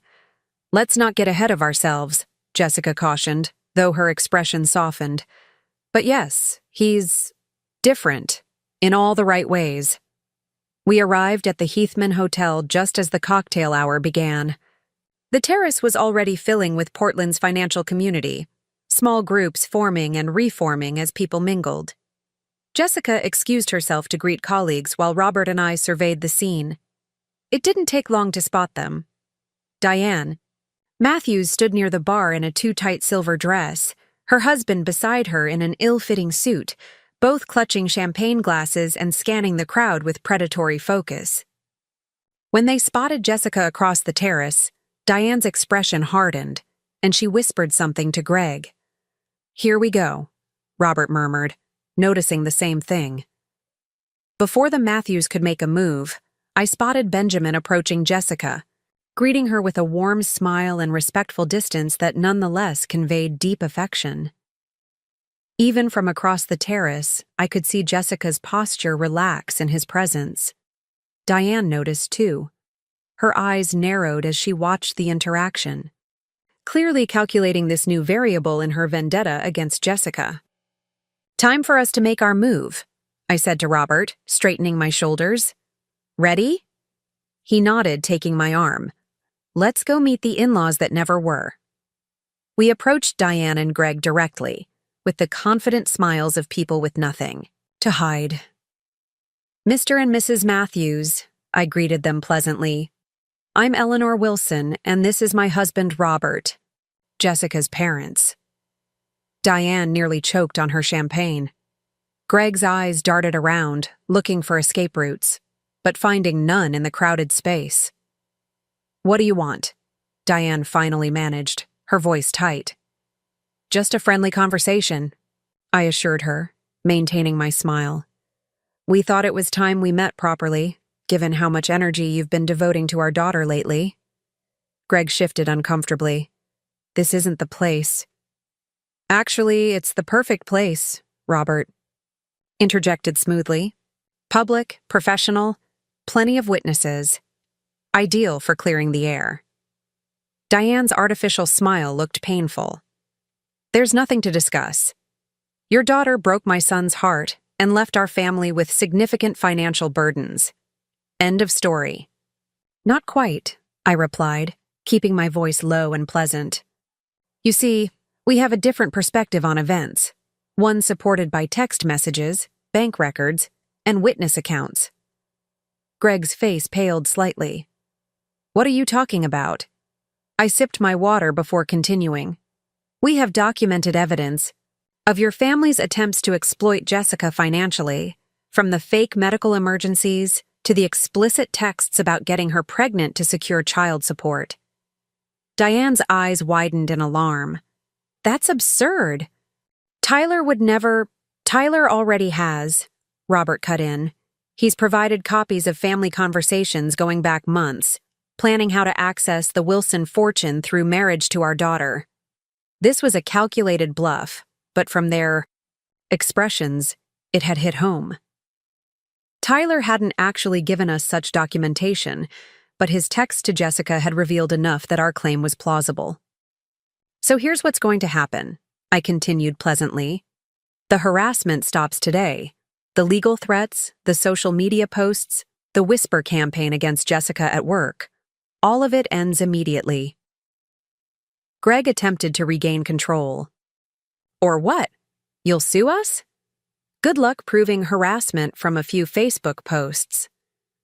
Oh, we wouldn't sue, I assured him. That would be so messy. Instead, we'd simply share what we know with a few key people. I gestured subtly around the terrace, where several of Portland's most influential business leaders were congregated. Lawrence Patel, Jessica's boss, for instance. Or Martin Friedman, who I believe is considering using Tyler's marketing firm for his new investment group. Diane's face had gone from pale to ashen.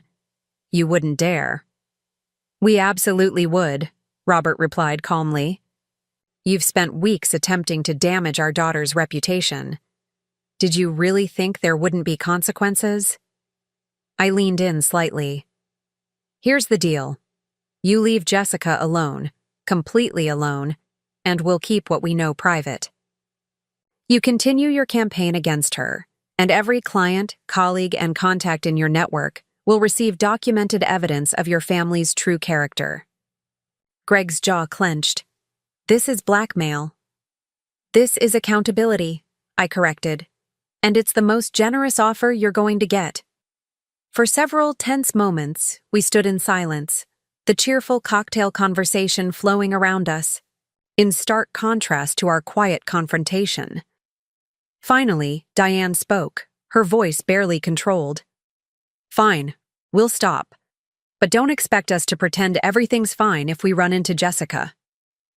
I don't care what you pretend, I said honestly. Just stay away from her. No more calls, no more texts, no more accidental run-ins at professional events. Greg nodded stiffly. Are we done here? Almost, Robert said. One more thing. Tyler mentioned his parents might be facing some financial challenges. Credit card debt, rental issues. Diane's face flushed with humiliation. That's none of your... You're right, I interrupted. It's none of our business. But since you've made our daughter's life so difficult these past months, we thought we'd offer a parting gesture. I reached into my clutch and withdrew an envelope, handing it to Greg. He opened it cautiously, then stared in confusion at the check inside. $5,000? He read, bewildered. Consider it a goodwill payment, Robert explained. Not because you deserve it, not because we owe you anything, but because, unlike you, we don't believe in leaving people in crisis, even difficult people. Diane looked at the check, then at us, suspicion battling with desperate need in her expression. Why would you do this? To show Jessica the difference between generosity and exploitation, I said simply. Between giving freely and taking by manipulation. It's a lesson we hope she'll remember. I glanced across the terrace to where Jessica stood with Benjamin, both of them watching our interaction with concerned expressions. I gave a subtle nod, and Jessica's shoulders relaxed visibly. The check is real, Robert assured the Matthews. No strings attached except the ones we've already discussed. Leave our daughter alone, and we can all move forward. Greg folded the check carefully and tucked it into his pocket. We'll uphold our end. Excellent, I said with genuine relief. Then I believe our business is concluded. As we turned to walk away, Diane called after me, her voice low but intense. You think you've won, don't you? That your money solves everything? I paused, turning back to meet her gaze directly. No, Diane. I think Jessica won when she finally saw your family for what it is. The money is irrelevant. As Robert and I crossed the terrace toward Jessica and Benjamin, I felt a weight lifting from my shoulders. We'd taken a risk, confronting the Matthews so directly, but sometimes directness is the only language certain people understand. Jessica met us halfway, her expression a mix of concern and relief. What happened? They looked shell-shocked. Let's just say we came to an understanding, Robert explained, keeping his tone light. I think your Matthews family problem is officially solved. Benjamin, standing respectfully at Jessica's side, raised an eyebrow. Do I want to know how you managed that? I smiled. Probably not. But it was entirely legal and, surprisingly, civilized. Jessica studied our faces carefully. Mom, what did you do? What any mother would do, I replied simply. I protected my daughter, and perhaps taught a lesson about the difference between true generosity and self-serving manipulation. Understanding dawned in Jessica's eyes. The check in your purse. You gave them money? I nodded. A small amount, enough to help with immediate needs, not enough to solve their larger problems. Why would you do that after everything they've done? Jessica asked, genuinely puzzled. Because it allows us to close this chapter with grace instead of bitterness, I explained. And because someday, when you look back on this difficult time, I want you to remember that your response to cruelty can reveal more about your character than the cruelty itself. Benjamin's expression reflected new appreciation as he looked at me. That's remarkably wise. Jessica's eyes filled with tears. I don't know if I could have done that in your position. You could, I assured her. Because beneath all the pain and confusion of these past months, you're still the compassionate, thoughtful daughter we raised. You just needed to remember who you are. As the dinner chime sounded, calling guests to their tables, I watched Jessica and Benjamin walk ahead of us, their conversation animated and comfortable. Robert squeezed my hand. Think we've seen the last of the Matthews family? He asked quietly. I glanced back at Diane and Greg, now sitting stiffly at their assigned table, the envelope with our check clutched tightly in Greg's hand. I think so, I replied. Some people only understand boundaries when they're absolutely clear. Robert chuckled. And you certainly made those boundaries crystal clear. As we took our seats at the elegantly appointed table, I felt a deep satisfaction watching Jessica across the room, laughing at something Benjamin had said, her expression lighter than it had been in months. Whatever challenges lay ahead, whatever lessons still needed learning, I knew this particular storm had passed. And sometimes, that's victory enough. 3 months passed with blissful silence from the Matthews family. Our check had been cashed, within days of the client appreciation dinner, but there had been no acknowledgement, no note of thanks, not that we expected one. What mattered was the absence. No more threatening letters, no more social media attacks, no more whispers undermining Jessica's professional reputation. She was finally free to move forward, and forward she moved, with remarkable resilience. Summer arrived in Portland with unusual warmth and clarity, the city's typically moody skies giving way to consistent sunshine that seemed to mirror Jessica's brightening outlook. She continued living with us, though her presence in our home had shifted from a retreat to a purposeful transition. She spoke of looking for her own place again, this time without the pressure of accommodating a partner's family or expectations. I'm thinking about a condo in the Pearl District, she mentioned one evening as we sat on the back deck, enjoying the lingering twilight. Something small but mine. A fresh start. Robert nodded approvingly. The market there is strong. Good investment. She smiled. It's not just about the investment. I need to reclaim my independence, rebuild on my own terms. I studied my daughter's face, noting how the shadows had lifted from her eyes, how her posture had straightened from the hunched defensiveness of recent months. You seem more like yourself lately. I feel more like myself, she agreed, maybe even a better version. She took a thoughtful sip of her wine. I've been thinking a lot about what happened with Tyler, trying to understand my part in it. Your part? Robert questioned. You weren't responsible for their behavior. No, Jessica acknowledged, but I was responsible for ignoring red flags, for prioritizing belonging over self-respect. She set her glass down with deliberate care. The therapist helped me see how I've always sought validation through taking care of others, even when it wasn't healthy. I felt a flutter of discomfort. Had our parenting somehow contributed to this pattern? We always taught you to be generous, I said carefully. You did, Jessica assured me. But somewhere along the way, I started equating generosity with worth, as if I only mattered if I was useful to someone. She gave a rueful smile. Classic eldest daughter syndrome, apparently.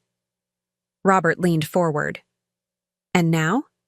Now, I'm learning to distinguish between healthy giving and self-sacrifice, she replied. Between genuine connection and codependency. Her phone buzzed on the table, and her expression softened as she checked it. Benjamin, she explained simply. How are things going there? I asked, trying to sound casual despite my intense curiosity. Jessica had been seeing Benjamin regularly since the night of the awards dinner, but she kept the details private, protective of this new relationship in a way she never had been with Tyler.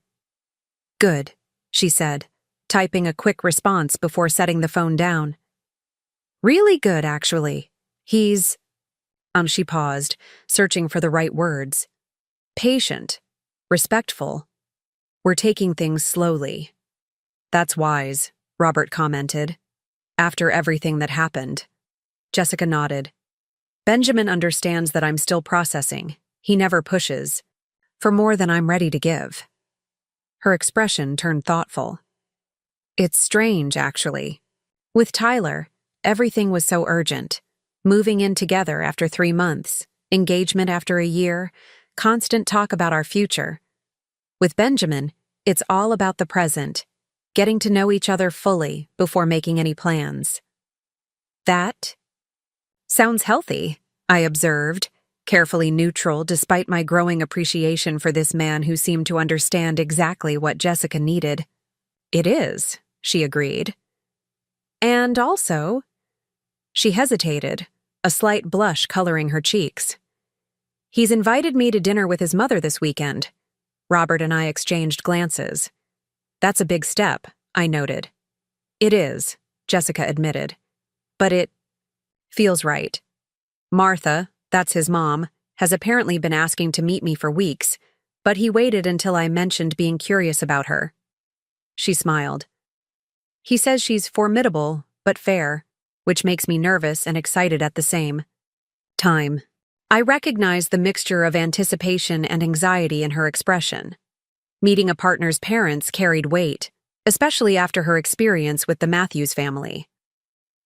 What can you tell us about her? She's a retired literature professor from Reed College, Jessica explained. Widowed about 18 months ago. Benjamin says they've always been close, but they've gotten closer since his father died. She fidgeted with her napkin. Apparently, she's quite direct, not one for small talk or pretense. Sounds intimidating, Robert observed. A little, Jessica agreed, but also refreshing after Diane's passive-aggressive manipulations. I smiled. When is dinner? Saturday evening at her home in Irvington. Jessica took a deep breath. I'm nervous, but not in the way I was with Tyler's family. That was anxiety about measuring up to impossible expectations. This is more. Wanting to make a good impression on someone who matters to Benjamin. That's how it should be, I told her. Healthy nervousness, not fear. The night of Jessica's dinner with Benjamin and his mother, Robert and I tried to distract ourselves with a movie, but I found my attention drifting repeatedly to the clock, wondering how the evening was progressing. Jessica had left dressed simply but elegantly in a blue dress that brought out her eyes, carrying a bouquet of fresh flowers and a bottle of good wine. Traditional gestures that nonetheless revealed her desire to make a positive impression. She'll be fine, Robert assured me, noticing my distraction. Benjamin seems like a good man, and Jessica has better judgment now. I know, I agreed, forcing my attention back to the screen. It's just hard not to worry after everything that happened with the Matthews. Robert squeezed my hand. Not all families are like them, thank goodness. It was nearly 11 when we heard Jessica's key in the lock. She entered quietly, setting down her purse and slipping off her shoes before noticing us still up, pretending to be casually watching late-night television. "How transparent are we?" Robert asked with a self-deprecating smile. Jessica laughed. "Completely. Were you waiting up for me like I'm 16 again?" "Maybe a little," I admitted. "How did it go?" She sank into the armchair across from us, tucking her feet underneath her. "It was." She paused, searching for the right word. "Illuminating." "Illuminating good or illuminating bad?" Robert asked. "Illuminating unexpected," Jessica clarified. "Martha is nothing like I imagined. I was picturing a formal academic type, maybe a bit intimidating, given her background." "And she's not?" I prompted. Jessica shook her head, smiling. She greeted me wearing jeans and a vintage Rolling Stones t-shirt with paint in her hair. Turns out she's taken up abstract art since retiring. Her dining room has been converted into a studio, so we ate dinner on the patio instead. "That does sound unexpected," Robert commented. "The whole evening was like that," Jessica continued. "She asked direct questions but never invasive ones. Wanted to know about my work, my interests, my thoughts on current events. Not once did she mention marriage, grandchildren, or my family's financial situation. I felt a weight lifting that I hadn't even realized I was carrying. That must have been refreshing." "It was," Jessica agreed fervently. At one point, Benjamin stepped inside to take a work call, and I braced myself for the "what are your intentions with my son" conversation. Instead, she asked me if I'd read Joan Didion, and then launched into this fascinating analysis of female resilience in literature. "She sounds remarkable," I said sincerely. Jessica nodded. "She is." But the most striking thing happened at the end of the evening. When Benjamin stepped away to get our coats, Martha took my hand and said, "I like you, Jessica. You have depths my son can explore for a lifetime. But more importantly, you seem to recognize his depths too."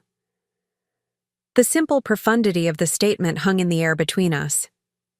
"That's lovely," I finally said, "and insightful." "It was the opposite of everything with Tyler's family," Jessica reflected. "They never saw me as a person, just as a resource. Martha sees me as me." She fell silent, lost in thought for a moment. Then she straightened, a new resolve in her expression. "I've made a decision. I'm going to make an offer on that condo in the Pearl tomorrow." Robert raised his eyebrows. "That's sudden." "It feels right," Jessica explained. "Tonight made me realize I'm ready for the next chapter. I've been hesitating, partly out of fear, partly out of comfort. But I need my own space again, to continue healing and growing."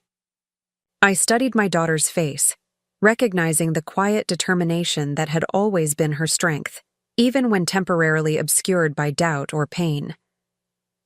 "We'll support whatever you decide, you know that." She smiled, her eyes bright with unshed tears.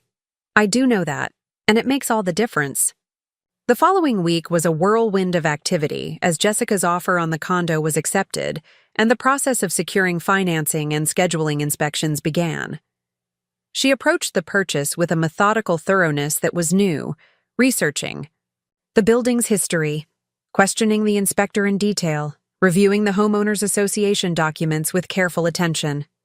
No detail was too small for consideration. "You're being impressively thorough," I observed as we sorted through her belongings one evening, deciding what would move to the new place and what would be donated or discarded. Jessica looked up from the box she was packing. "I'm trying to make decisions based on complete information now, not wishful thinking or pressure." She placed a framed photo of the three of us into the keep pile. "I've been too easily swayed by emotions in the past." "There's nothing wrong with emotions," I reminded her. "They're important signposts." "True," she acknowledged.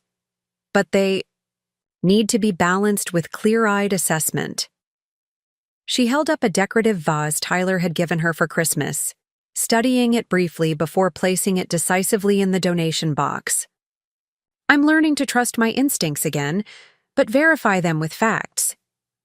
I watched her methodical sorting, recognizing the healing that was happening through this seemingly mundane process. Each item considered, each decision made, represented a reclaiming of agency, a rebuilding of trust in her own judgment. Benjamin's been helping me research appliances for the kitchen, she mentioned casually. He has strong opinions about coffee makers. I smiled at the domesticity of the comment. Is he excited about your new place? Jessica nodded, then hesitated. He actually asked if I'd considered us living together there. My heart skipped a beat. That's significant. It is, she agreed. But I told him I need this place to be mine first. That I need to reestablish my independence before considering sharing space again. How did he take that? I asked carefully. With complete understanding, Jessica replied, her expression softening. He said he'd rather wait until the timing was right for both of us than rush into something that might undermine what we're building. She folded a sweater with precise movements. That's when I knew. Knew what? I prompted when she didn't continue. She looked up, her eyes clear and certain. That I'm falling in love with him. Not the desperate, anxious attachment I had with Tyler, but something steadier, more grounded. I felt tears prick at the corners of my eyes, hearing the healthy discernment in her voice. I'm happy for you. Sweetheart, Jessica nodded, returning to her sorting. It's still early. We have time. That's the difference. With Tyler, everything felt rushed, like we had to lock things down before they fell apart. With Benjamin, there's peace. Like we can let things unfold naturally. 2 weeks later, on a brilliant August afternoon, we helped Jessica move into her new condo. The space was modest but beautiful, an open-concept living area with tall windows overlooking the Willamette River, a small but efficient kitchen, and a primary bedroom with an ensuite bath. It was entirely hers, chosen with careful deliberation, financed with her own savings and a sensible mortgage she could easily afford on her salary. Benjamin arrived to help with the heavy lifting, bringing his mother Martha along. The older woman immediately endeared herself to me by producing a picnic basket filled with homemade sandwiches and cold drinks for the movers and family. Moving day sustenance, she announced cheerfully. Can't unpack on an empty stomach. As the day progressed, I found myself working alongside Martha, unpacking kitchen items while Jessica and the men assembled furniture. I'd been somewhat nervous about meeting Benjamin's mother, wondering if she would measure us against some invisible standard. Instead, I found her refreshingly straightforward and warm. Benjamin tells me you handled Jessica's ex's family with impressive backbone, she commented as we arranged dishes in cabinets. Good for you. Some people only understand firm boundaries. I glanced at her, surprised by the direct reference to the Matthews situation. You know about all that? Martha nodded, handing me a stack of plates. Jessica told me herself when I asked about her previous relationship. Very forthright about the whole mess, including her own blind spots. She smiled. That's when I knew she was right for my son. Self-awareness is rare. It's been a difficult journey for her, I admitted. For all of us. The difficult journeys are usually the most worthwhile, Martha observed. Benjamin's father and I had our challenges too. His family never quite accepted me. Thought he was marrying beneath him because my parents were immigrants without college educations. That must have been painful, I said, feeling an unexpected kinship with this straight-talking woman. It was, she agreed matter-of-factly, but William stood his ground, made it clear that I was his choice and they could either accept that or see less of him. Her eyes crinkled with fond remembrance. 42 years we had together. His parents eventually came around, though his mother never did stop, helpfully, sending me articles about proper table settings for formal dinners. I laughed, recognizing the universal language of passive-aggressive in-laws. "How did you handle it?" "Use the articles to line the birdcage," Martha replied with a mischievous grin, and made sure to serve William's mother with the salad fork whenever she visited. She arranged a set of glasses with precise movements. Life's too short for pretense, Eleanor. I learned that early. By evening, the condo had taken shape, with the essential furniture assembled and the kitchen fully functional. We ordered pizza and sat around Jessica's new dining table, the conversation flowing easily among this unexpected gathering of two families beginning to intertwine. I watched Jessica across the table, animated as she described her plans for the small balcony, Benjamin beside her offering suggestions, their comfortable dynamic evident in every interaction.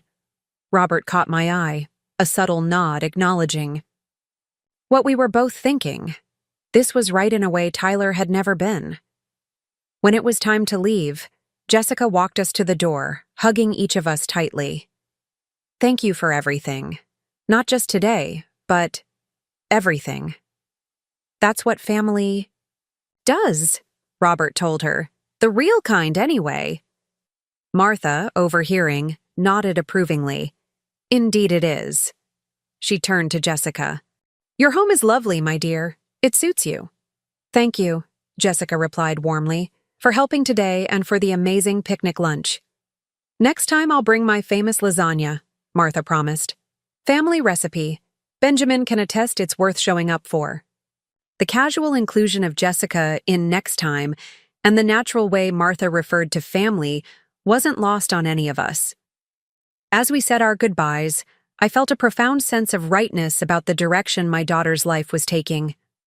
On the drive home, Robert and I were unusually quiet, processing the day's events and the milestone they represented. "She'll be okay," Robert finally said as we turned onto our street. "Better than okay." "I know," I agreed, realizing I truly believed it. "She's found her footing again." "And Benjamin seems solid," he added, "respectful without being passive, strong without being controlling." "Martha's a character," I said with admiration. "No wonder Benjamin turned out well." Robert chuckled. I liked how she called out Jessica's supervisor at one point for that underhanded comment about women in finance. Didn't even blink, just looked him in the eye and said, "That's a remarkably outdated perspective for someone who claims to be innovative."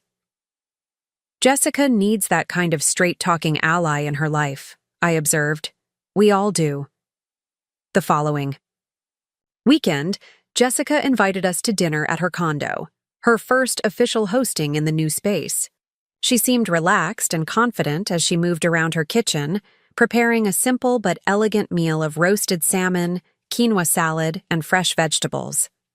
Benjamin assisted with easy competence, their movements around each other suggesting a growing comfort and familiarity.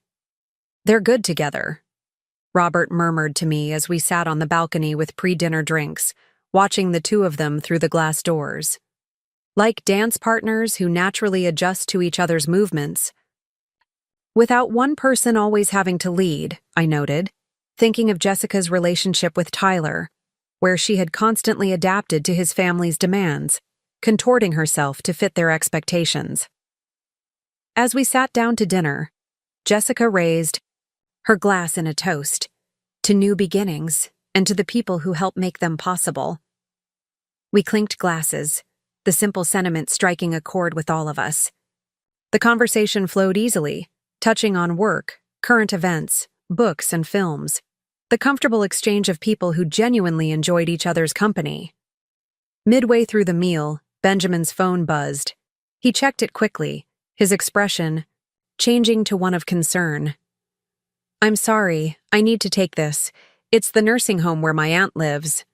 He stepped onto the balcony for privacy, and Jessica explained, "His Aunt Sophia has dementia. She raised him for several years when his parents were working abroad. He visits her every week, though she rarely recognizes him now." I was touched by this glimpse into Benjamin's character, his loyalty to family, his willingness to maintain connection even when painful. When he returned a few minutes later, his face was troubled. "Everything okay?" Jessica asked softly. He shook his head slightly. "Aunt Sophia had a fall. Nothing broken, but they've moved her to a different wing for more supervision. She's agitated, asking for my father." He hesitated. "I should probably go see her tonight." "Of course," Jessica said immediately. "We can finish dinner another time." "I hate to cut the evening short," Benjamin apologized to all of us. "Family comes first," Robert said simply. "Always." Benjamin looked at Jessica. Would you want to come with me?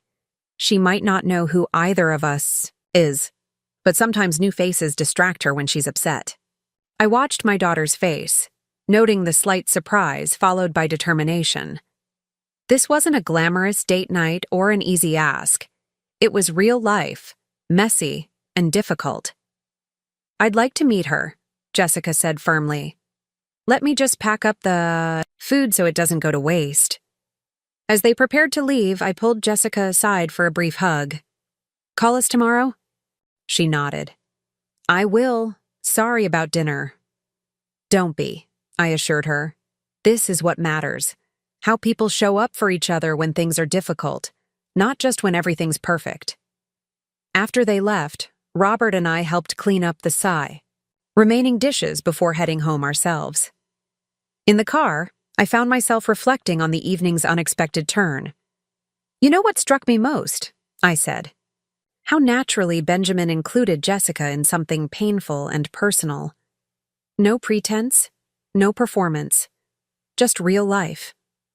Robert nodded. "And how readily she stepped up.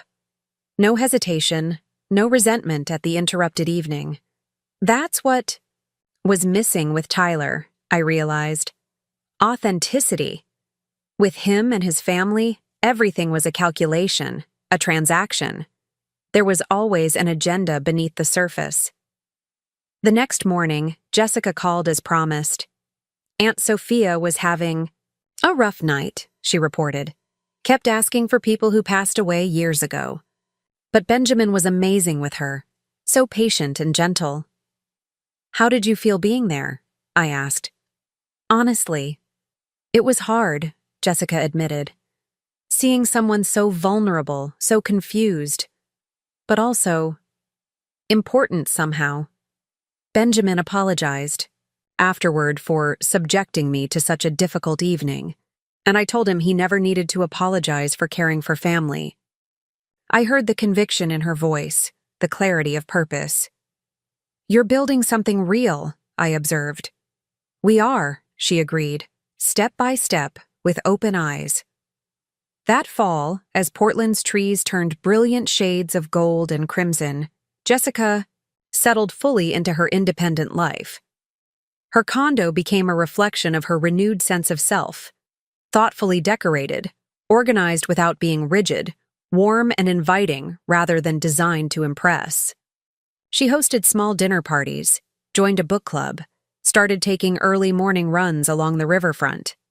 The shadows that had haunted her eyes after the broken engagement faded completely, replaced by a quiet confidence that was beautiful to witness.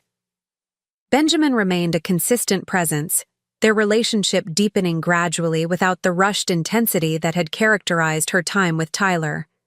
They established comfortable routines: Sunday brunches at her place, Wednesday, evening walks through different Portland neighborhoods, occasional weekend trips to the coast or mountains.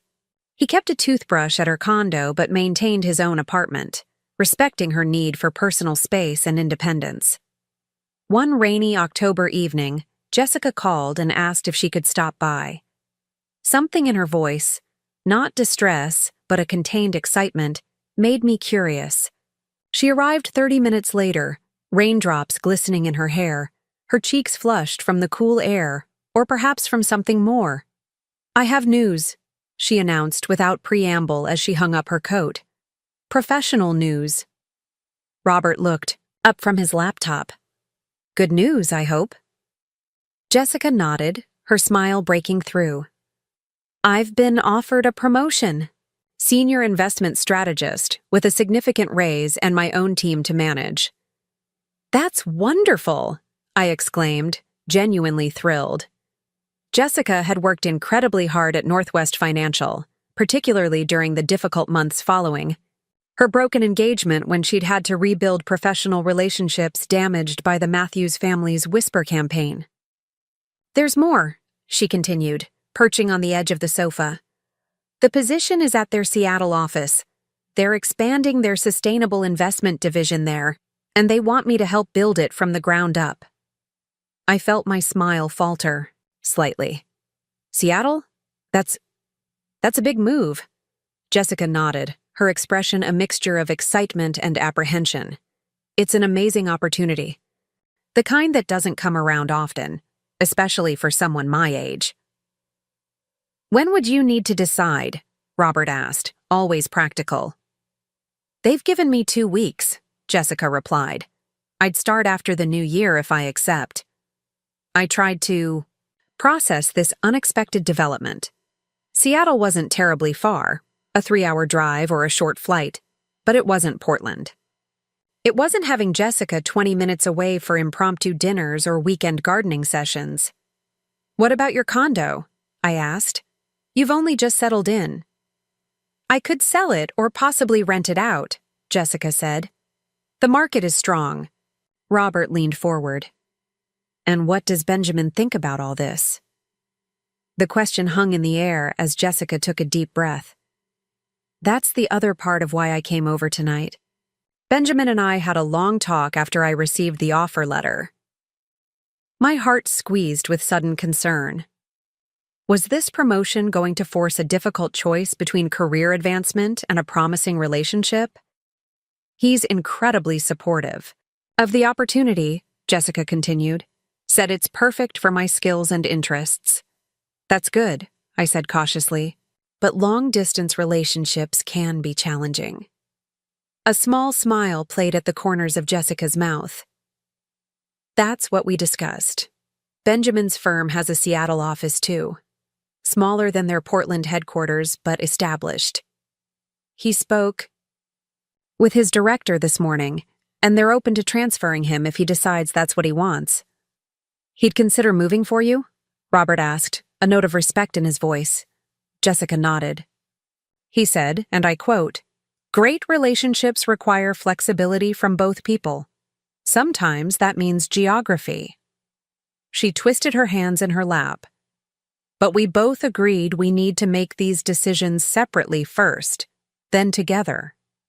I need to decide if this job is right for me regardless of what he does, and he needs to determine if a transfer makes sense for his career, not just for us. I felt a rush of admiration for this mature approach. That's incredibly wise. We've learned from our mistakes, Jessica said simply. Both of us have been in relationships where one person sacrificed too much. She looked between us. So, what do you think? About the job, I mean. Robert and I exchanged glances. I think, I said carefully, that you need to make this decision based on what's right for your future, not what's convenient for us. We'll miss seeing you as often, Robert added.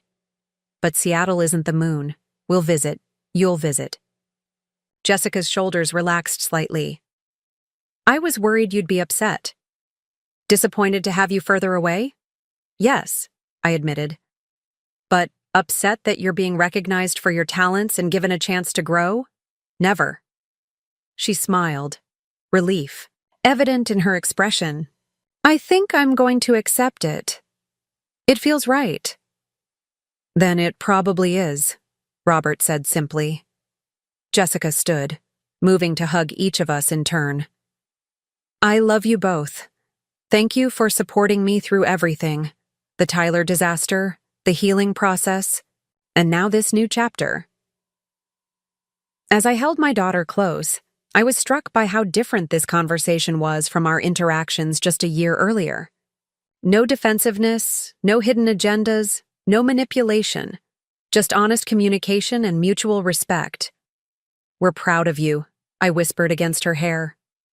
So proud. Later that night, after Jessica had left, Robert and I sat on the back porch, sharing a bottle of wine despite the cool evening air. The rain had stopped, leaving behind a glistening world and the fresh scent of wet earth. "Our daughter's moving to Seattle," Robert mused, gazing up at the clearing night sky. "Didn't see that coming." I smiled, leaning into his warmth. "Life rarely goes according to plan. Thank goodness for that," he replied. "If it had, she might be married to Tyler now, with his entire family installed in that house, making her miserable." I shuddered at the thought. Sometimes what feels like a disaster turns out to be a rescue. Robert nodded thoughtfully. "You know, when Jessica first brought Tyler home, I had this uneasy feeling I couldn't quite place. Nothing concrete, just a sense that something wasn't quite right." "I remember," I said. "You said he seemed too perfect, like he was playing a role." And then at that dinner, when they seated us at the children's table, Robert shook his head. It was so outrageous, so disrespectful, that it finally brought everything into focus. "The most honest moment of their entire relationship," I observed, "when they finally showed us exactly who they were and what they thought of us." Robert took my hand, his thumb tracing gentle circles against my skin. "I'm grateful for that children's table, as humiliating as it was at the time. It saved our daughter from a terrible mistake." I squeezed his hand, thinking of Jessica's journey over the past year, from the brink of a disastrous marriage to a woman newly confident in her worth, her judgment, her future. "To children's tables," I said softly, raising my wine glass, "and to the painful clarity they sometimes bring." Robert clinked his glass against mine. To painful clarity, and to second chances.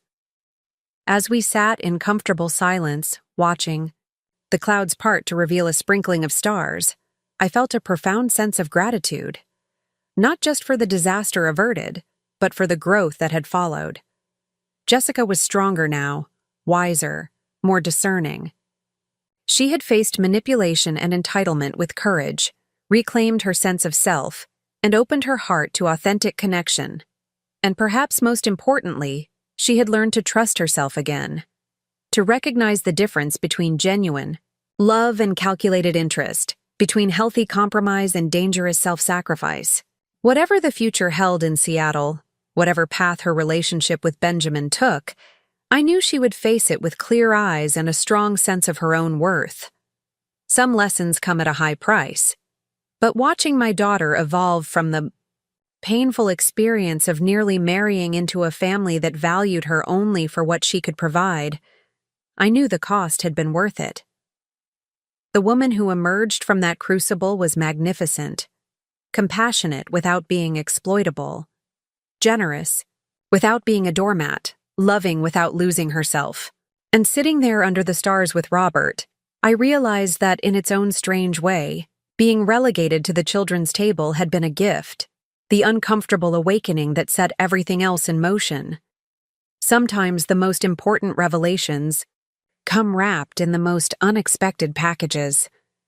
The holidays arrived in a flurry of activity and emotion. Jessica had accepted the Seattle position, beginning in January, and her decision set numerous wheels in motion. Her condo sold quickly, Portland's market remained competitive despite the winter season, and she began the process of packing up a home she'd only just settled into. Benjamin, after careful consideration and several discussions with his firm, had also arranged a transfer to their Seattle office, though he insisted on maintaining his own apartment there, at least initially. "We're moving to the same city, but not moving in together yet," Jessica explained when she came over to borrow some extra boxes. "It feels right to preserve some independence as we both adjust to new jobs and a new city." I admired their thoughtfulness, the way they balanced closeness with healthy boundaries. It was worlds away from Tyler's approach, which had treated Jessica's independence as an obstacle to overcome rather than a strength to respect.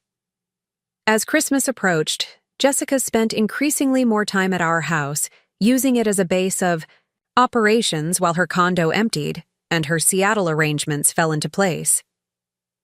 One evening, as we decorated the tree together, a tradition since her childhood, she grew unusually quiet, methodically hanging ornaments with careful precision. "Something on your mind?" I asked, handing her a delicate glass bird we'd purchased during a family trip to Vermont years ago. She accepted the ornament, turning it gently in her hands before finding the perfect branch. "I've been thinking about last Christmas. How different everything was." I nodded, remembering. Last December had been tense and complicated. The engagement, still fresh, the Matthews family already showing troubling signs that we'd tried to minimize for Jessica's sake. There had been awkward gift exchanges, strained holiday meals, constant negotiations about which family deserved more time and attention. "Tyler's mother sent me a text yesterday," Jessica said quietly, surprising me completely. "First contact. In nearly 6 months." My body tensed. What did she want? Jessica reached for another ornament, a small ceramic star she'd made in elementary school, her tiny handprint pressed into the back. To apologize, apparently. Said she's been in therapy, realized how her behavior affected others. She asked if we could meet for coffee sometime before I leave for Seattle. I carefully kept my expression neutral. "How do you feel about that?" Jessica was silent for a long moment, delicately adjusting the position of the star. Confused, skeptical, a little curious. She turned to face me. "What would you do?" The direct question caught me off guard. Jessica rarely sought my explicit advice anymore, preferring to process decisions independently or with Benjamin. That she was asking now signaled the importance of this unexpected development. "I think," I said slowly, "I'd want to be sure her motives are genuine. Is this about her growth or about easing her conscience? Does she want your forgiveness or just to feel better about herself?" Jessica nodded thoughtfully. That's what Benjamin said too. He wasn't opposed to the idea, but suggested meeting in a public place, keeping it brief, and being clear about my boundaries. "Wise counsel," I acknowledged, increasingly impressed with Benjamin's balanced perspective. "Has Tyler reached out as well?" "No," Jessica replied. According to Diane, he moved to California in October, started fresh with a marketing firm in San Diego. She hung another ornament before adding, "She said he's doing well, dating someone new." I studied my daughter's face for any sign of lingering attachment, but saw only mild curiosity, the kind one might feel about any former acquaintance. "Does that bother you?" Jessica considered the question seriously. "It doesn't hurt if that's what you're asking. Actually, I hope he's found someone who genuinely fits his life, not just someone his family can use." She smiled wryly. "Everyone deserves that, even Tyler." 2 days before Christmas, Jessica met Diane Matthews at a busy downtown cafe. She'd declined my offer to accompany her, wanting to handle this final interaction on her own terms. I spent the hour anxiously reorganizing the hall closet, jumping every time my phone buzzed. When Jessica finally returned, her expression was contemplative rather than distressed. She hung up her coat and joined me in the kitchen, where I was pretending to be casually preparing dinner rather than waiting on tenterhooks. "How did it go?" I asked, unable to contain my curiosity any longer. Jessica poured herself a cup of coffee before answering. "It was illuminating. Diane's changed, or at least she's trying to."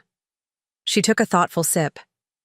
She apologized, specifically, and without excuses. For the children's table, for trying to take advantage of our generosity for the harassment afterward. "That must have been unexpected," I observed, recalling Diane's previous inability to acknowledge any wrongdoing. "It was," Jessica agreed. She said losing Tyler to California was a wake-up call. He apparently told her that her behavior had cost him a chance at happiness, and that he couldn't keep letting her control his life. She smiled faintly. He's in therapy too, learning to set boundaries with his family. I felt a surprising twinge of respect for Tyler, who had finally found the courage to confront the unhealthy dynamics that had shaped him. That's significant growth. It is, Jessica acknowledged. Diane is still Diane. She mentioned her new therapist lives in an absolutely gorgeous house in Lake Oswego and seems overly impressed by his credentials. But there's a self-awareness now that wasn't there before. Did the meeting give you what you needed? I asked, focusing on what mattered most, Jessica's well-being. She thought for a moment. It did, actually. Not because I needed her apology, but because it confirmed I've moved past it all. I felt compassion for her, but no attachment. No anger either. Just a clear sense that our paths crossed for a reason, taught me important lessons, and now are rightfully diverging. I squeezed her hand, deeply proud of the wisdom she'd developed through this difficult journey. Closure is a gift you give yourself, I said softly. Not something others can provide. Jessica nodded. Exactly. And I'm ready to close this chapter completely. Christmas Day arrived with unexpected sunshine breaking through Portland's typical winter clouds. Jessica had invited Benjamin and Martha to join our family celebration, expanding our usual intimate gathering into something new, yet comfortable. Martha arrived bearing homemade cinnamon rolls and a bottle of champagne for mimosas, because Christmas morning deserves sparkle. The day unfolded with easy warmth. Gifts exchanged without extravagance, but with thoughtful consideration. A relaxed meal where conversation flowed naturally. Board games by the fire as the early winter dusk settled around the house. I watched Jessica and Benjamin, noting their comfortable physical ease with each other.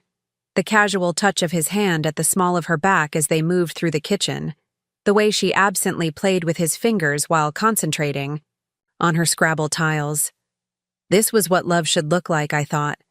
Not desperate grasping or calculated advantage, but steady companionship, mutual respect, shared laughter. After dinner, as Robert and Benjamin tackled the dishes and Martha dozed gently in the armchair by the fire, Jessica drew me outside onto the back porch. The evening was cold, but still. The garden silvered with frost under a clear sky scattered with stars. I wanted to thank you, she said, her breath clouding in the winter air. For everything this past year. For seeing what I couldn't see. For standing firm when I was wavering. For giving me space to make my own decisions. Even my own mistakes. I wrapped my arms around myself against the chill. That's what parents do. Or try to, anyway. Jessica shook her head. Not all parents. Some try to control, some enable, some defend their children even when they're wrong. She met my gaze directly. You and Dad found the balance between protection and freedom. I don't think I fully appreciated how rare that is until recently. I felt tears prick at the corners of my eyes, touched by her recognition. We made plenty of mistakes along the way. Maybe, she acknowledged with a smile. But the important thing is you were always on my side without being blind to my flaws. You saw Tyler's family for what they were without demonizing them. You helped me find my way back to myself. We stood in companionable silence for a moment, watching our breath mist in the cold air. I have something to show you, Jessica said, finally reaching into her pocket. She withdrew a small velvet box, opening it to reveal a delicate ring with a single pearl surrounded by tiny diamonds. Benjamin gave me this yesterday. My heart skipped a beat. Is that not an engagement ring? Jessica clarified quickly. A promise. He said it belonged to his grandmother, who gave it to his grandfather when they'd been dating 6 months as a symbol of her commitment to their relationship while maintaining her independence. I studied the vintage ring, noting its understated elegance. It's beautiful. The pearl represents transformation through difficulty, Jessica explained, slipping it onto her right hand. How adversity creates something precious over time. She smiled. Martha helped him choose it from the family jewelry, said it was perfect for me. She was right, I agreed, touched by the thoughtfulness behind the gift and what it represented. Not possession or status, but partnership and growth. Jessica carefully tucked her hand back into her pocket against the cold. Benjamin and I have talked about the future, not making definite plans yet, but exploring possibilities. He understands I need time, that I'm still healing in some ways. And you? What do you want for your future? I asked. She gazed out at the frost-covered garden, considering the question. To build something authentic, a relationship based on mutual support rather than dependency, a career that challenges me, a life that balances connection with autonomy. She turned back to me, her expression serene. I want to create something beautiful from everything I've learned, even the painful parts. Inside, we could hear laughter, as Benjamin and Robert apparently discovered Martha's competitive streak during a game of cards. The sound drifted through the windows like music, binding our separate family threads into something new and harmonious. I think you're already creating that beauty, I told her softly. Every day, with every choice you make. The first week of January arrived cold and clear, the day of Jessica's departure for Seattle, dawning with crystalline brightness that belied the emotional weight of the occasion. Her car was packed, her new apartment awaiting her arrival, her future stretching northward like an unwritten story. Benjamin had gone up 2 days earlier to start his own transition, planning to drive back down to accompany Jessica on her journey. We stood in the driveway, that liminal space of departures and returns, none of us quite ready for the final goodbye. The condo is all set, Robert told her, his voice carefully steady. Building manager has the keys and will meet you at 4. Jessica nodded. And my first day isn't until Monday, so I have the weekend to settle in. Benjamin mentioned having some basics already stocked in your kitchen, I added, so you won't have to grocery shop immediately. These practical details were our way of managing the emotion of the moment, focusing on tangible preparations rather than the impending separation. We'd done this before, of course, when Jessica left for college, when she took her first apartment. But this felt different. Not just a new location, but a new chapter, one shaped by all that had transpired over the past tumultuous year. I should get on the road, Jessica said finally, glancing at her watch. Traffic through Olympia can be unpredictable. Robert moved first, wrapping her in a fierce hug. We're so proud of you, Jess. So proud. When it was my turn, I held her. Close, memorizing the feel of her in my arms. Call when you arrive, I murmured against her hair. And remember, we're only 3 hours away. Anytime, for anything. Jessica nodded against my shoulder. I know, Mom. I'll be home for dinner some Sunday soon, I promise. As she got into her car and pulled away, waving until she turned the corner, I felt Robert's arm come around my waist, steadying me. She'll be fine, he assured me. Better than fine. I know, I replied, leaning into his strength. That's not why I'm crying. He understood, as he always did.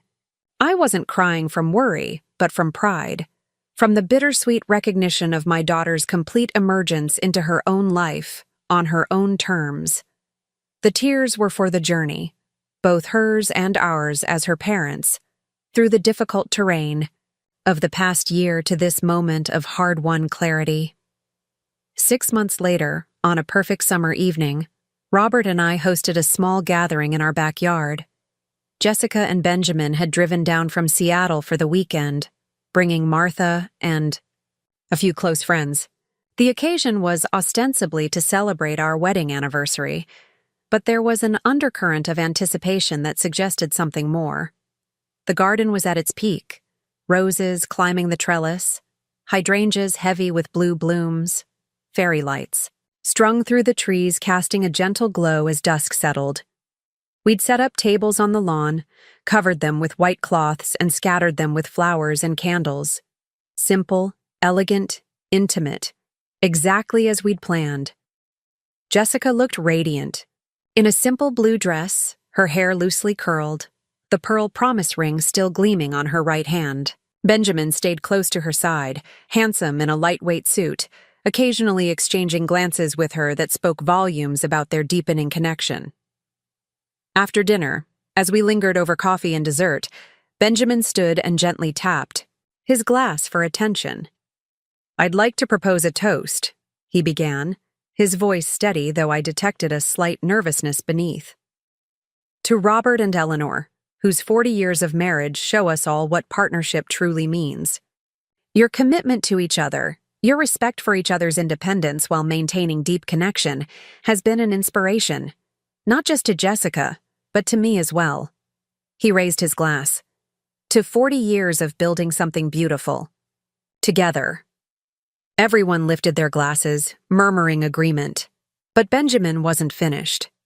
"And if you'll indulge me," he continued, turning to face Jessica, "there's something I'd like to ask, fittingly in the presence of people who understand the true meaning of family." Jessica's eyes widened as Benjamin set down his glass and took both her hands in his. "This past year has taught us both so much about what matters in a relationship," he said softly, though in the hushed garden, every word carried clearly. "About the difference between possession and partnership, between dependency and support, between rushing and building steadily." He reached into his pocket and withdrew a small box, different from the one that had held the pearl promise ring. "Jessica Wilson, I love your strength, your compassion, your integrity, your humor. I love who you are on your own terms, and who we are together. I don't want to own your future or direct it. I want to share it, day by day, challenge by challenge, joy by joy." He opened the box to reveal a simple but stunning ring, a sapphire surrounded by small diamonds in an antique setting. This was my grandmother's engagement ring. She was an independent spirit who built an equal partnership with my grandfather. "Martha thought you should have it, and I agree." He took a deep breath. "Jessica, will you marry me? Not to complete you, or change you, but to walk alongside you for all the days we're given." The garden fell completely silent as Jessica looked from the ring to Benjamin's face, her eyes bright with unshed tears. "Yes," she said simply. "With my whole heart, yes." As Benjamin slipped the ring onto her finger, her left hand this time, applause and cheers erupted around us. Martha wiped away tears, while Robert squeezed my hand so tightly I nearly lost circulation. It was perfect. Not a showy public spectacle, but an intimate moment shared with those who had supported their journey. Later, as the celebration continued, around us, Jessica found a moment to pull me aside. "Are you happy, Mom?" she asked, the sapphire catching the light as she gestured. "Incredibly," I assured her. "Benjamin is everything we could have hoped for you to find." She smiled, glancing across the garden to where her fiancé was deep in conversation with Robert, both men laughing at something Martha had said. "He's wonderful, isn't he?" "But that's not actually what I meant." I raised an eyebrow in question. "I meant, are you happy with how everything turned out? Even the difficult parts?" Jessica clarified. "If I hadn't seated you at that children's table, if Tyler's family hadn't shown their true colors so dramatically, I might have married into a situation that would have slowly destroyed me." I considered her words thoughtfully. "I would never choose pain for you, Jess, but sometimes—" I paused, searching for the right way to express the complex truth. Sometimes what looks like humiliation is actually illumination. What feels like rejection is actually protection. Jessica nodded, her gaze drifting to Benjamin again, her expression softening with love and certainty. I needed that illumination, that protection. I needed to learn what love isn't before I could fully recognize what it is. I followed her gaze, watching as Benjamin sensed her attention and looked up, his face lighting with a smile that reflected her own. This was what we had wanted for her all along, not just any marriage, but a true partnership built on mutual respect, genuine understanding, and eyes wide open love. In that case, I said softly, I'm grateful for that children's table. And even more grateful for the woman you've become through everything that followed. Jessica leaned her head against my shoulder, just as she had as a child seeking comfort. Me too, Mom. Me too. As the evening deepened around us, stars appearing one by one in the darkening sky, I reflected on the journey that had brought us to this moment. From the humiliation of that restaurant seating arrangement to the audacious demand for wedding money, from broken engagement to healing and growth, from Seattle career opportunities to this garden engagement, it had been a winding path with painful stretches and unexpected turns. Yet standing here now, watching my daughter's genuine happiness as she rejoined Benjamin, seeing the easy affection between them, the balanced partnership they were building, I knew with absolute certainty. Sometimes the most beautiful destinations are reached only by traveling the most difficult roads. And sometimes, being seated at the children's table turns out to be the greatest gift of all. Up next, you've got 2 more standout stories right on your screen. If this one hit the mark, you won't want to pass these up. Just click and check them out.